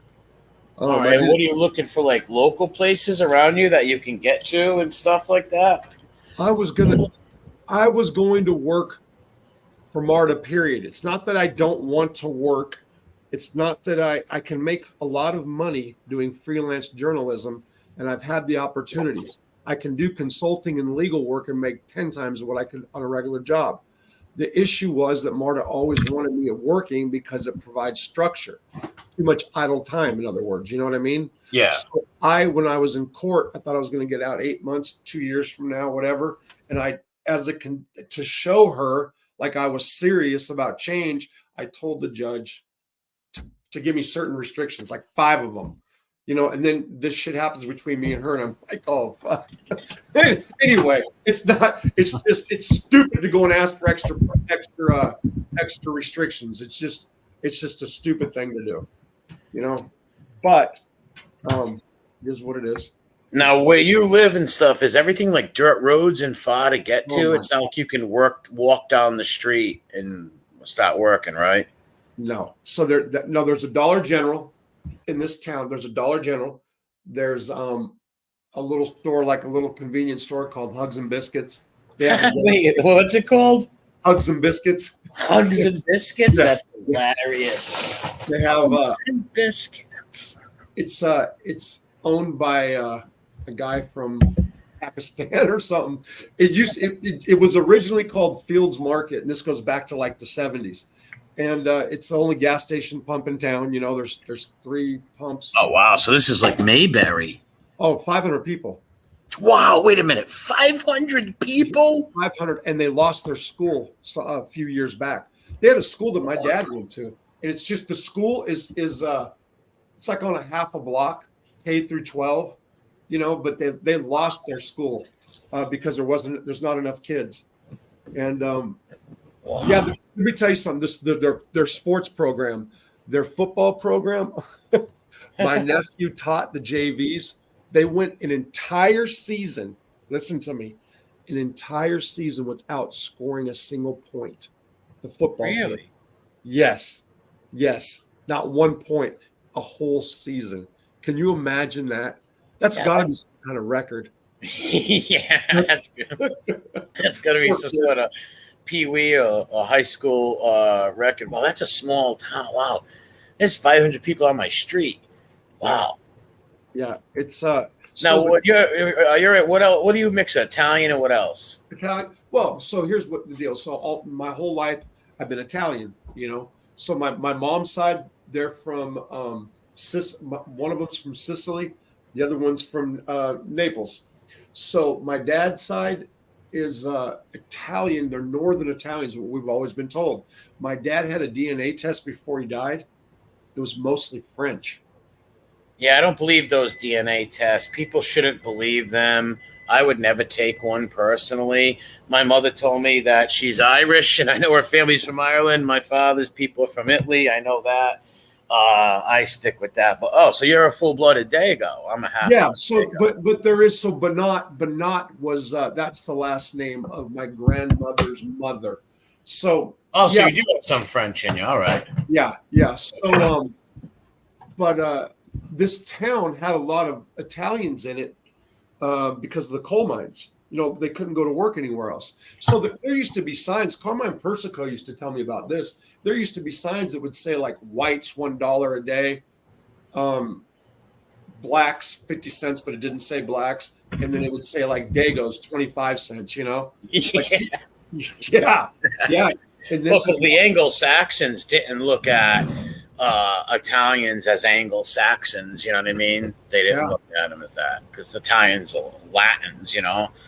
Well, even though they're white people, but still, they didn't look at the Angles, didn't consider them on their level.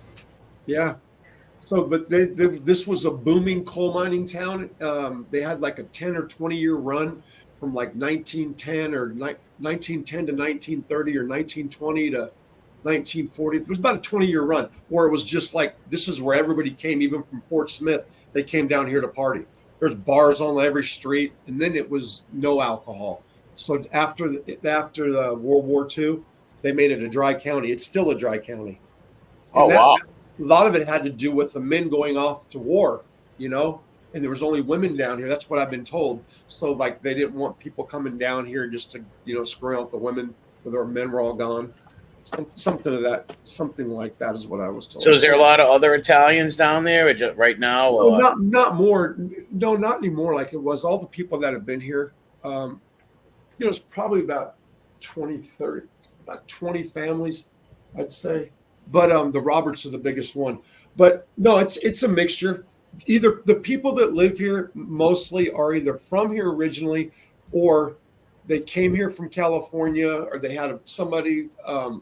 Distant relative, they had some kind of ties, and it's hard to leave once you come here. Once you come here, there's always this thing that pulls you back. It's one of those places. Like, what do you mean? Like the work stuff or the nature? No, just the place. It's the feel of it. So it's the closest to lawlessness, and I mean that because there's no building codes.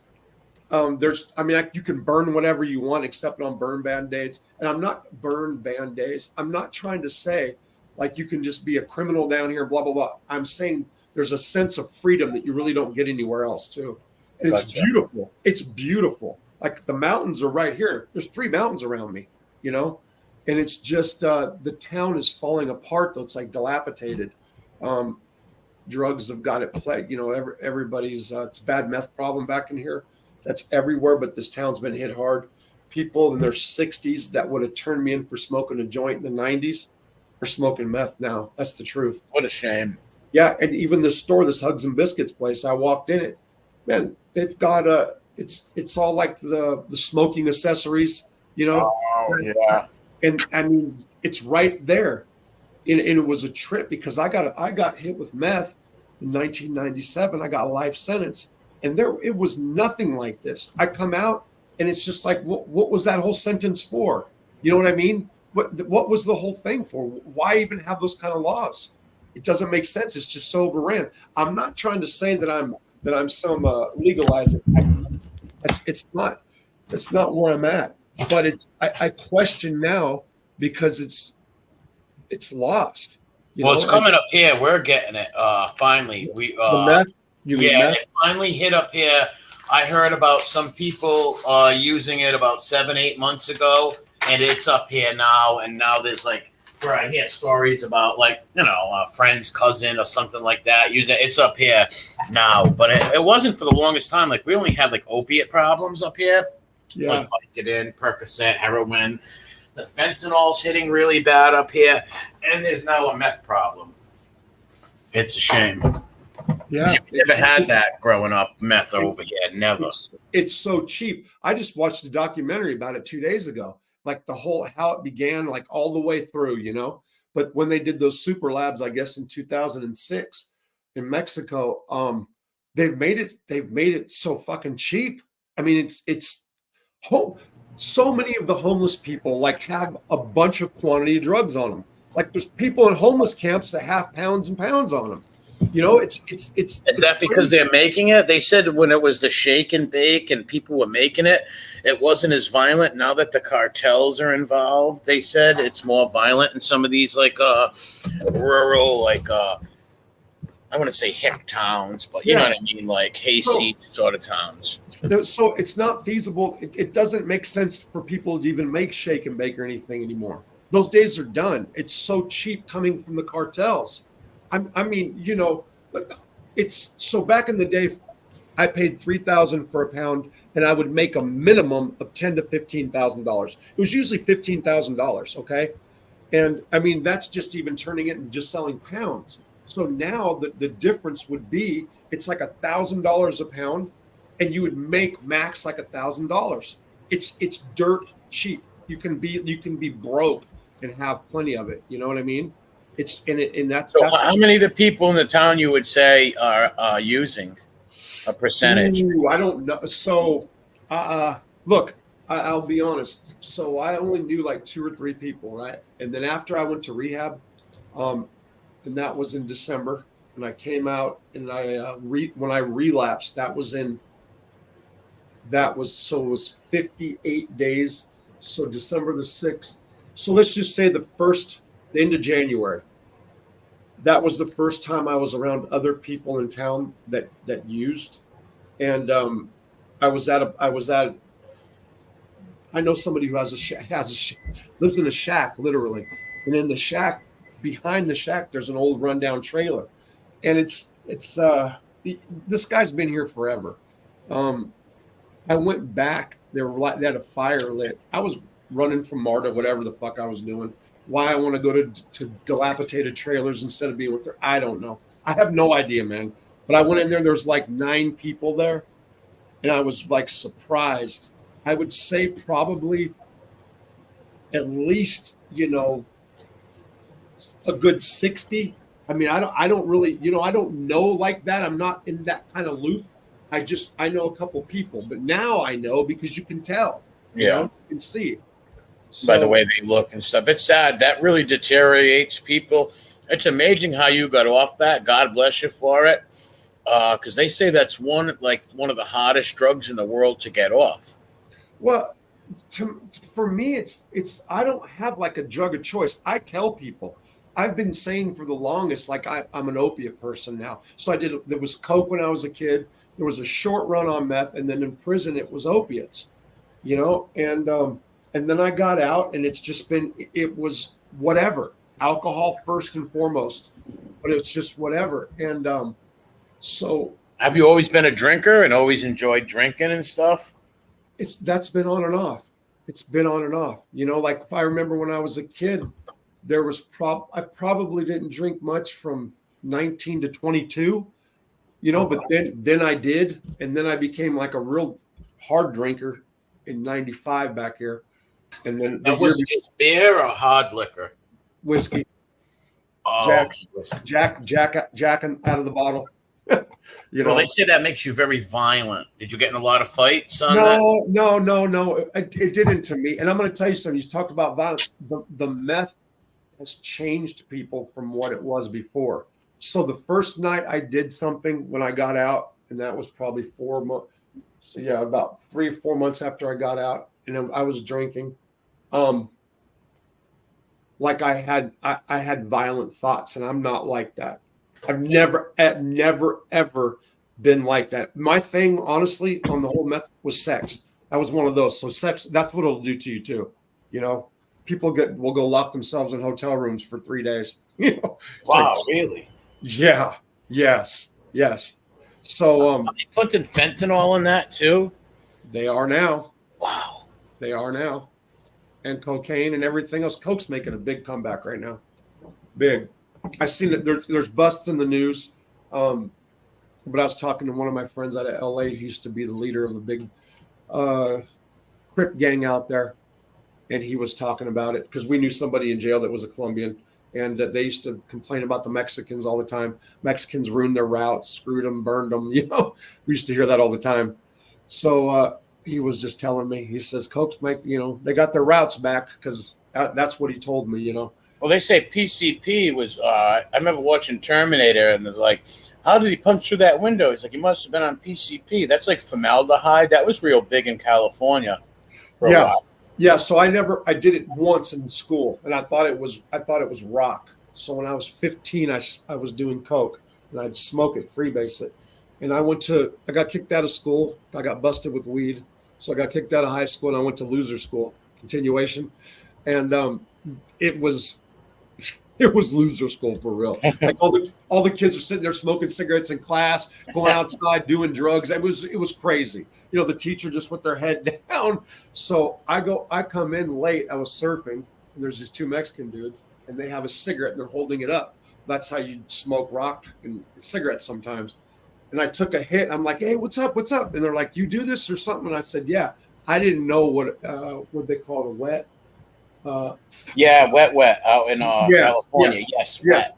So they had it. I turned it up because that's exactly how I would put a crumb of a rock in it or whatever. And I hit that thing, and I remember the taste. It was like, what the? And I blew out, and they were laughing, and they were like, it was like a cartoon, you know. Let me see. What does he say? Oh, What about marijuana? Is that legal over there? Is what? Marijuana legal in your state? Medical. So I'm actually on the Oklahoma line. Oklahoma is a half mile from me. My family's farm runs into Oklahoma. Like it's that close. Okay. Oh wow, Oklahoma is where Tecumseh had Provincetown. A lot of Indian reservations. Oklahoma should have been an Indian state. Oh yeah, this is all Indian country in here. So we found arrowheads like when I was a kid constantly. You know, I mean, That's awesome. Yeah. So even you know who Belle Starr was? Yeah. Okay, so Belle Starr had her hideout right here. Like we go to the Belle Starr caves on the side by side. You know. Oh wow, that's cool. Oh yeah. Oh, that Fort Smith, as far as history, you know, the hanging Judge Parker and stuff. Yeah, that's all there. It's an awesome tour. I'm going to do that for a video soon. Yeah, that'd be a good idea. You should hit some historical joints and stuff. Yeah. And some videos on some historical stuff and maybe some reservation stuff. If I lived over there, I'd be doing that. And then you have Hot Springs, which had a whole mob thing going on down there. You know. I don't know about that. About the. Oh yeah, there was they I forgot who it was, but they Dixie Mafia. They're called the Dixie Mafia. No. They had guys from New York that came out here. I think somebody's telling me right now. Hold on. Called Angel Dust. Oh, he was saying tell MRE it was called Angel Dust. Oh, Angel Dust, PCP, Angel Dust. That's right. That's what they said in Terminator. Yeah. We don't have that over I here. forgot which mob guys, but yeah, they came down to Hot Springs. Carmine even knew about that stuff. So you can Google it and it'll show you real quick. But so that's what I wanted to do. But that museum up in Fort Smith, they already told me I can go in there, and film something. Yeah, that'd be some cool videos and content to put up on the channel Yeah. for sure. So anyway, so I was just looking. Yeah. So I haven't got. Oh, here they come right here. No, I still haven't. I still haven't got any more chats coming through. No, So I don't see them. They're coming in on the YouTube, but I can't see them on StreamYards. Yeah. Someone said it was lagging. Oh, let me check on my phone again because I seen Colonel Reb just said Philly Family was the first I ever heard that was in the meth biz, late 70s. Oh yeah. Was getting street tax. Wasn't Mississippi until the 90s. Oh yeah, they're all commenting here, but we can't see them on here. Paul C, what's up? Roscoe, Yanks, Colonel Rab gave you $5. Yeah, I don't know why it's not coming through over here. Oh, Colonel Reb. Yeah. Okay. So he sent. Thank you. I appreciate it. Well, yeah. I'm sitting there trying to look, and I don't see the stream. Here we go. I got you. With Cherokee Reservation, it's legal to employ a little over 200 people farming, selling it. Jason Storm. Yeah, Colonel Reb. No, we never did. The girl, aka Coke, make you like strong. What the fuck? Cherokee Reservation. Oh, that's pretty cool. Yeah, I'd like to go to some. I've been to the Narragansett Indian Reservation up here, but I've never been like to the Plains Indians or any reservations down south. Yeah, there's a bunch of stuff down here, and then of course they've got the casinos. I'm banned from every one of them. Marta took me. Marta made me do it. I swear to God. Oh God. And I'm going to tell you something, and I've said it before on this channel. She has a video of me. She came and videotaped me playing slots, and it was like I was on the ground on my hands and knees searching for crack rocks. That's how bad it looks. I hit a jackpot. I'm playing 3 machines, and I don't even care about the jackpot. The people haven't even started coming to pay me yet, and I'm just feeding the machines. It was just insanity, And What, you just want to win? You just kept wanting to win, or it's the dopamine rush. I didn't know what it was until not long ago. No, I don't care about winning. I think it's just the slot, the ding ding. It's the whole rush of knowing you won, of knowing you're winning, right?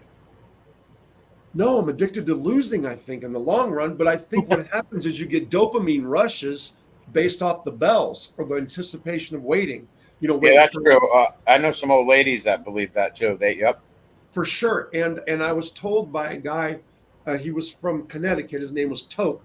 He was bookie for the mob, whatever. And he's the first one that told me, you're not addicted. You're addicted to losing. It's the aftermath. It's the depression. It's, oh my God, I can't believe, you know what I mean? And he was right. There's something to that. So basically, let's say if you hit for $500, you wouldn't just take that and go home. You go to play more. You've never heard some of the stories I've told, have you? Well, not about the gambling stuff. No. So 1997, I hit after taxes. I hit a jackpot, and it came out with like $89,000 and some change. Okay. Wow, you hit 89,000? Yeah. So I would have ran out of there so fast. I used to. That was part of my run. So when I was selling drugs in '97, they got the right guy. Okay, I wasn't a meth conspiracy. That's what they tagged me with ultimately. But I was selling meth, cocaine, and marijuana, and like I said, the prices were just. I was getting them from California, and it was just so much more out here. So every week, sometimes twice a week, I'd make like this run. I'd go to the top of Arkansas into Missouri, come back down, hit the Tennessee line, come back, go to Tunica, Mississippi, come back down, go right into Louisiana, come back. So there's like 5 states. Okay. So, and I would just pick up money. So usually I would have thousands of dollars on me. So on this particular day, I went in with, I used to go in with 10,000 all the time. So on this day, I went in with 10 grand. I win that slot machine. I win that jackpot. I go to the $100 machines. This is all slot machines. I lose every penny of that 89, went out in the car, got the 50 in the car, lost all of that, and had to call my mom for gas money to get home. Oh man. Yeah. I was never into gambling. I believe if I give them my penny, they're gonna rob me, and I'll never win anyways. But let's say if I did ever decide to put something in and I hit, if I hit for $10, I'd run out of there. Yeah, I believe they're gonna take my money. I don't believe I'm gonna lose. When I got out of prison, the first place I gambled, Hugs and Biscuits, they have these machines that you can get merchandise only. They're called the ding ding. So there's gambling here. Crack pipes, meth pipes, and gambling right here. Just so I went in there and I hit $200. I hit $200. I walk out and I have like $5 on me. I walk out. My nephew says, "You know, you can do that on your phone." I'm like, "What?" And he's like, "Yeah." And he like his old lady showed me. Boom, boom, boom, boom. I'm hooked up with like this casino, just like that. And I've got 18 credit cards when I got out. That's what I ordered. I applied for all of them. I never had credit cards in my life. So now I thought you're supposed to have more was better. Well, I was probably losing $500 to $1,000. This is about the 5th month that I was out. So this whole time that I've had the YouTube channel, and I didn't even really realize it. And this is what I mean. There was only certain times I would play, and it was usually like 1 or 2 nights. And then I would lose, my credit card would be maxed out, and then I would just wait until I paid it off. But I looked back not long ago, and it was pretty much every month. But the casinos, what had happened was I sold that house, I had that family issue. I sold the house, and I needed $9,000 in cash. Well, when I was at the bank, they had these bands, and I ended up getting $12,000. So I knew $3,000 was going to the casino. I knew this. So I went to go pay off the car. I bought Marta a car, went to go pay off the car, and it was closed. And the casino's not far. And this is right on that. This is in Fort Smith. So I had a friend that I knew was going over there. I met him over there. It was the first time I went into that casino. It was in Pensacola. And I lost everything, $12,000 except for $300. With that $300, I ended up winning $3,000. Wow. Really? I won $3,000 on. Okay, so $3,000. And did you leave after that? No, $3,000 on blackjack. Then I went back to the slots. I went down to like 1,000. Went back to the blackjack table and came up $28,000. Wow, what are you, Rain Man? How are you doing? Like you? Listen, I've never played blackjack in a casino until that day. I played in prison. Okay, sometimes not even that much. So I'm at 28. So I have the 28 grand. I have to put money in the bank account. I'm getting ready to go to rehab. So this is in December. It was actually December the 4th last year. So that night, or the night, it was the next day, is when I finally told Marta that I'd been using at times. She had no clue until then. Well, that didn't go very well. And she told me that when I got out, I wasn't coming back home. Well, I've got this 28 grand. I'm going to say, oh yeah, by the way, I'm gambling too. You know what I mean? Like to top everything off. So in my head, 2 things happened. Last call for alcohol is about an hour away. And this is the truth. I'm laughing, but it's not funny. But so I'm like, okay, this is what I'm going to do. I was high then too. I did. What were you high on? Meth, fentanyl, and oxy. And she couldn't tell or nothing like that. She knew this is what would happen. She knew that I would mask it under the guise of alcohol. So she knew I was drinking. The first thing I started doing was she would see me with like 1 or 2 beers. We were down here, but I got all these buildings. I got this property. There's a lot of stuff on this property. So I would like have beers over here. So she'd only see me drinking 1, but I didn't drinking like a 6-pack. That's that's how it starts. So then when the drug thing, I mixed them. I didn't do one thing. So if I did meth, I got too high, I'd taper it down with alcohol or pills, So So that would take you down from yeah, that, and like, it's a roller coaster. So you'd float in the middle, and it wasn't, it was not every day. It wasn't like that. I mean, this year it was. I'm talking about before, like the first year, the second year, it started really bad after rehab. So February of this year is when it really got bad.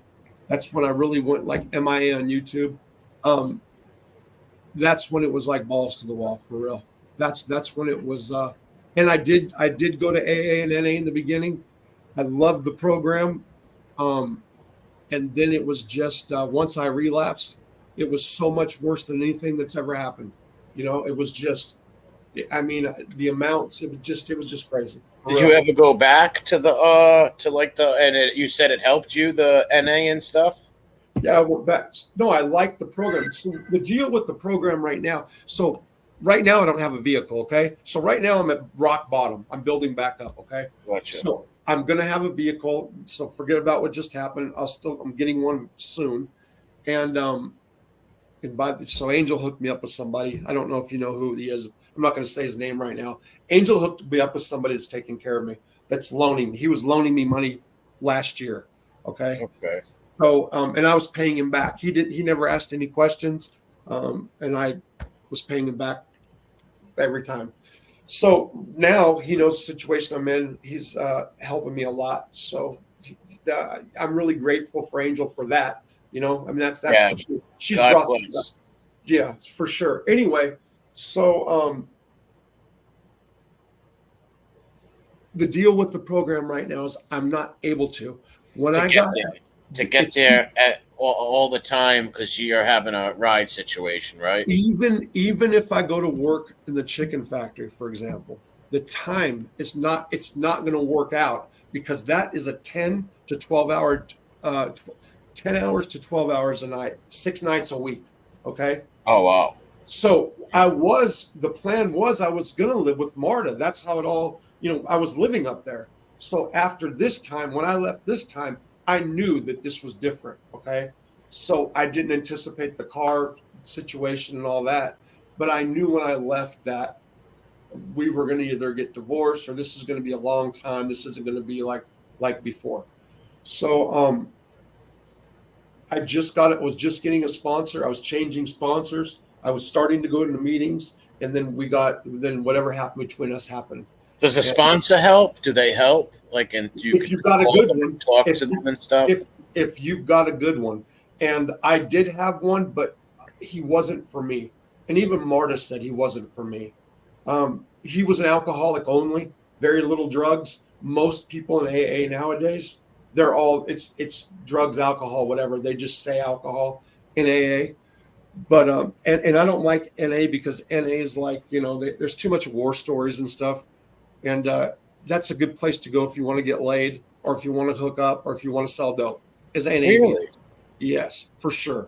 For sure. I thought they'd have people policing that. Like if people came in there trying to solicit or something, like they get thrown out. Wow. No, because a lot of them, no. I'm not saying there's a big difference between AA and NA then. Listen, I'm not saying everyone, and there'll be people that I get pushback from if they heard me say that. So it's not like that. The AA, they're where I need to be as far as a group, okay? And I got a good home group picked out. It's in Muldrow, Oklahoma. It's literally like an hour and 5 minutes from where I'm at right now. So I wanted to work days originally. That's why if I do go back and if I get this job in Greenwood, that's half the distance from 4 a.m. till 12, I'll go ahead. I'll start going to those meetings because that's 3 days a week. It's Tuesday, Thursdays, and Sundays, and I can fit the time schedule in there no problem. And I like that group a lot. I was really comfortable in it, Gotcha. So, now, what's helping you right now? Like, how are you like staying clean and stuff right now? Like, how is that? What's your support group, or what are you doing for that now? Totally alone. So what I did was when I came back down here, my close friends, I told not to come around for their sake and mine, and They have not. What's the solution? Being broke and not having anybody. I don't know. Like that's what's working right now. I was doing. But what about the sponsor? You don't have like a sponsor you can call? No. But I don't know. Not right now at all. So I have the sponsor, but I was switching. I just told the other one that I was switching. I was going to somebody else. I'm not going to any meetings whatsoever right now. I mean, I'm down here by myself. When I say by myself, I have been talking to a couple of family members that there's a long way to go with all that, right? And my nephew and his girl, they've been over a few times. They have problems of their own, so it's not like, so yeah, I've just been by myself. That's what's been going on. And I have a therapist. She's court ordered, but I've actually started working, through her. Like we've got a plan, like an action plan set up. And that's really what I've been focusing on. Like I really listening to what she's saying. In the daytime, I'll like actually stop myself, think about certain ways I feel. I have been, last week, not so much. There were some issues I kind of got into with her, with the therapist. But yeah. At least you got a plan mapped out though and stuff. Well, I'm keeping journals and everything right now. Like this is different. So now I can't blame nobody, because when you drink, drug, or whatever, you have a tendency to blame people, especially the ones that are close to you. So Marta will say she became my enemy. Okay. And she's right to a certain point. Of course it's a lot deeper than that, but I'm in a position to where, I've got somebody that's helping me, for example, like I just told you, the person with Angel. I mean, he's putting like, I think about that would be if I have like a trigger moment or something happens, I would try to reflect back on that. I haven't been in that situation, as of yet. Yeah, that's well, no, I mean, I said on Lee's show, that I relapsed once.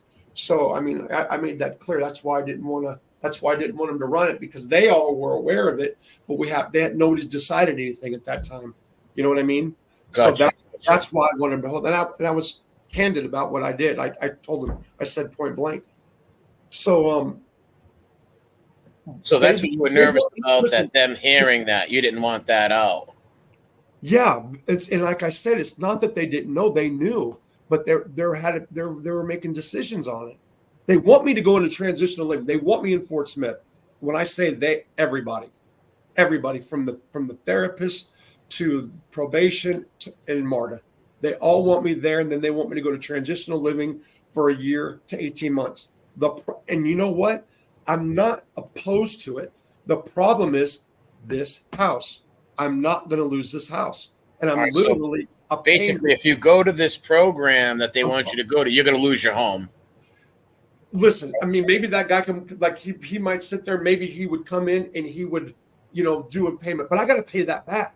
You understand? That's income. YouTube, I'm building right now. So, I mean, income wise, the next month will be double than what it is right now. I can see the trajectory. You know what I mean? Yeah. And I know. So, I mean, you know what I'm talking about. Yeah. I know what the difference is if I do like put videos out, so many on, the same time each day. You know what I'm saying? So, I mean, Chad Marks has helped me out as far as that. But, yeah, so I know where I left off, at my height, how much I was making. I can make a living and pay my bills down here just off this. No problem, okay? Oh, especially with all the you've done mad years in prison, so you got mad stories, and yeah, sure. You can have people on the whole nine. So yeah, Sure. You can do good on here, man. You got the potential, you got the storytelling abilities. People generally like you. You know what I mean? Like, so yeah, you can. One of my problems is technology. So I'm learning it. I mean, Marta was trying to teach me. She did everything, and she would make little instruction sheets for me, but I took it for granted. That's the truth. So now I'm learning. So what do you have trouble with? The editing or the streaming? I've never been on the internet. Like 2 years ago was the first time. So I don't know what things mean. So somebody will say, your ULR, or what, I don't even know what that is. Yeah, me neither. Listen, I am, me too, man. Like, people think, oh, this guy's great at computers because he does streams. I can't edit videos or nothing like that. I'm terrible at it. I wish I did know how, because I could be putting out videos and edit them and making good videos myself. I just don't know how to do it. I wish I could take an editing class or something. Do you have an iPhone? No, I have like the welfare ones, but Okay. it's a phone that I can watch YouTube on. Okay, because iMovies or iClip, there's, what is it called? I can actually do basic stuff now. I did a couple videos already like that. It's called where's it at? iMovies and clips. So I can get it down. Somebody made an intro and an exit or whatever, and I've used that. I don't know if you've seen the video. The last like 4 videos, I think I've used it. I haven't done a video in a couple of weeks. I've been preparing for them. That's what I've been doing nonstop. I mean, I'm busy constantly on this, researching, thinking about, like, next month is like my month that I'm doing like the YouTube, and I'm gonna go Patreon, but I don't think it's gonna be too successful for a minute, you know. So I don't know. I would probably maybe build up your audience more, the prison audience, get a lot of them back, or whatever Yeah, you want to do, and it's then I would start it. yeah, it's off balance. So what I'm gonna do is I'm gonna do a Mob Monday for sure. I'm gonna do prison stories, and I'm of course it's going to be about addiction and recovery because I'm in it, and I've got journals from prison. I can have I'm going to use my own story as I go through it, and really I learn a lot from this, and I want to look back a year from Well, now because and you're brutally honest. Like, people, that's one thing people can't say about you is you're brutally honest. Like, you know what I mean? Like, there's things that I can't say because of probation or whatever. Trust me. If I was able to, I mean, I'm not thinking of any one thing right this second. Okay. I'm just saying there are things that come up. Like, let's say I relapse today. Like, I can't get on there and fucking say that. You know what I'm saying? Yeah. Well, God forbid, but yeah, Yes. you go on there and say that. Right. Yeah. Or like even saying about the car and my PO, that's probably more than I should say, but it wasn't like my PO's fault that it happened. So I'm just saying what happened, you know? Yeah. So but yeah, that's where there's a few things I can't, but that's the only reason. Otherwise, yeah, and I mean yeah, so it is what it is. But I'm gonna go ahead and do the addiction recovery thing. So I just got to find the right balance. And like I said, my subs are really out of whack. I even now found out, like, by cities, you can go to Google Analytics. I mean, YouTube Analytics. Do you know how to do that and see where your subs are coming from? I used to know how. I used to know how on the old app, not old app, like, I don't know, like a year ago, someone showed me how, but I forgot how. But yeah, most of the people are from New York. Yeah, New York, and then I couldn't believe, like, the UK and Yeah, Australia. UK big time. In Australia, I got probably more people from the Scotland, England. I got and the UK people are real cool. A lot of them are real cool people. Like, yeah, a lot of them. But I actually have to get off here right now. yeah. I'm gonna go too. We've been on a long time. Yeah, I'm just a jab a mouth myself. I want to thank you for having me on, and thanks everybody in chat for watching. Make sure you share this and hit like. Rob, God bless you. Thanks for having me on, man. Thanks, bro. And see the private chat. Don't read it, but see that private chat. See the private chat. Oh yeah. Okay. Gotcha. Okay. All right. God bless you, man. All right. Take care. All right. Bye. Okay. Bye. Thanks. All right, everybody. So I can't see your messages. Oh, here we go. Let me see something. Okay, I got it. I can't see. StreamYard's not like letting them through for whatever the frick reason. It stopped at 3:16. Let me see if I can answer anything here. Don't work in the chicken factory. What the fuck? Who's this? I can barely see. I'm looking at my phone. Good night, everyone. God bless. Kingdom. Structure is good. JJ Fedora. Squell, is that what it says? Get a work from home job. No, yeah. Well, I mean, this is anyway. Kingdom hugs and biscuits. Hugs and biscuits. Hey, everyone in the chat. I'm driving. Maddie, what's up, Maddie Trumpet? Okay. Heart isn't hysterical. FPS was visiting SoFlo in South Florida. Oh, wow. People sent, okay. Philly family was the first I've ever heard of that was in the meth biz. That's late 70s. Scarf was getting street tax off P2P in Mississippi in 90s. Corner Red, thank you for the $5. Oh man, you guys have been having a blast. Yeah, the chat's been super active. Yeah, I couldn't see it, you guys, past 3:16. So that it's 4:35 here. So at 3:16 my time, it stopped coming through. And there's 90 people in the chat right now. How about I'm gonna end it. I don't know what else to say right now. Except good night. And have a good day. You guys are driving to work. Drive safe. Take care. Appreciate you guys for showing up. And you can thank Ron Gross for this because I wouldn't be here if it wasn't for him.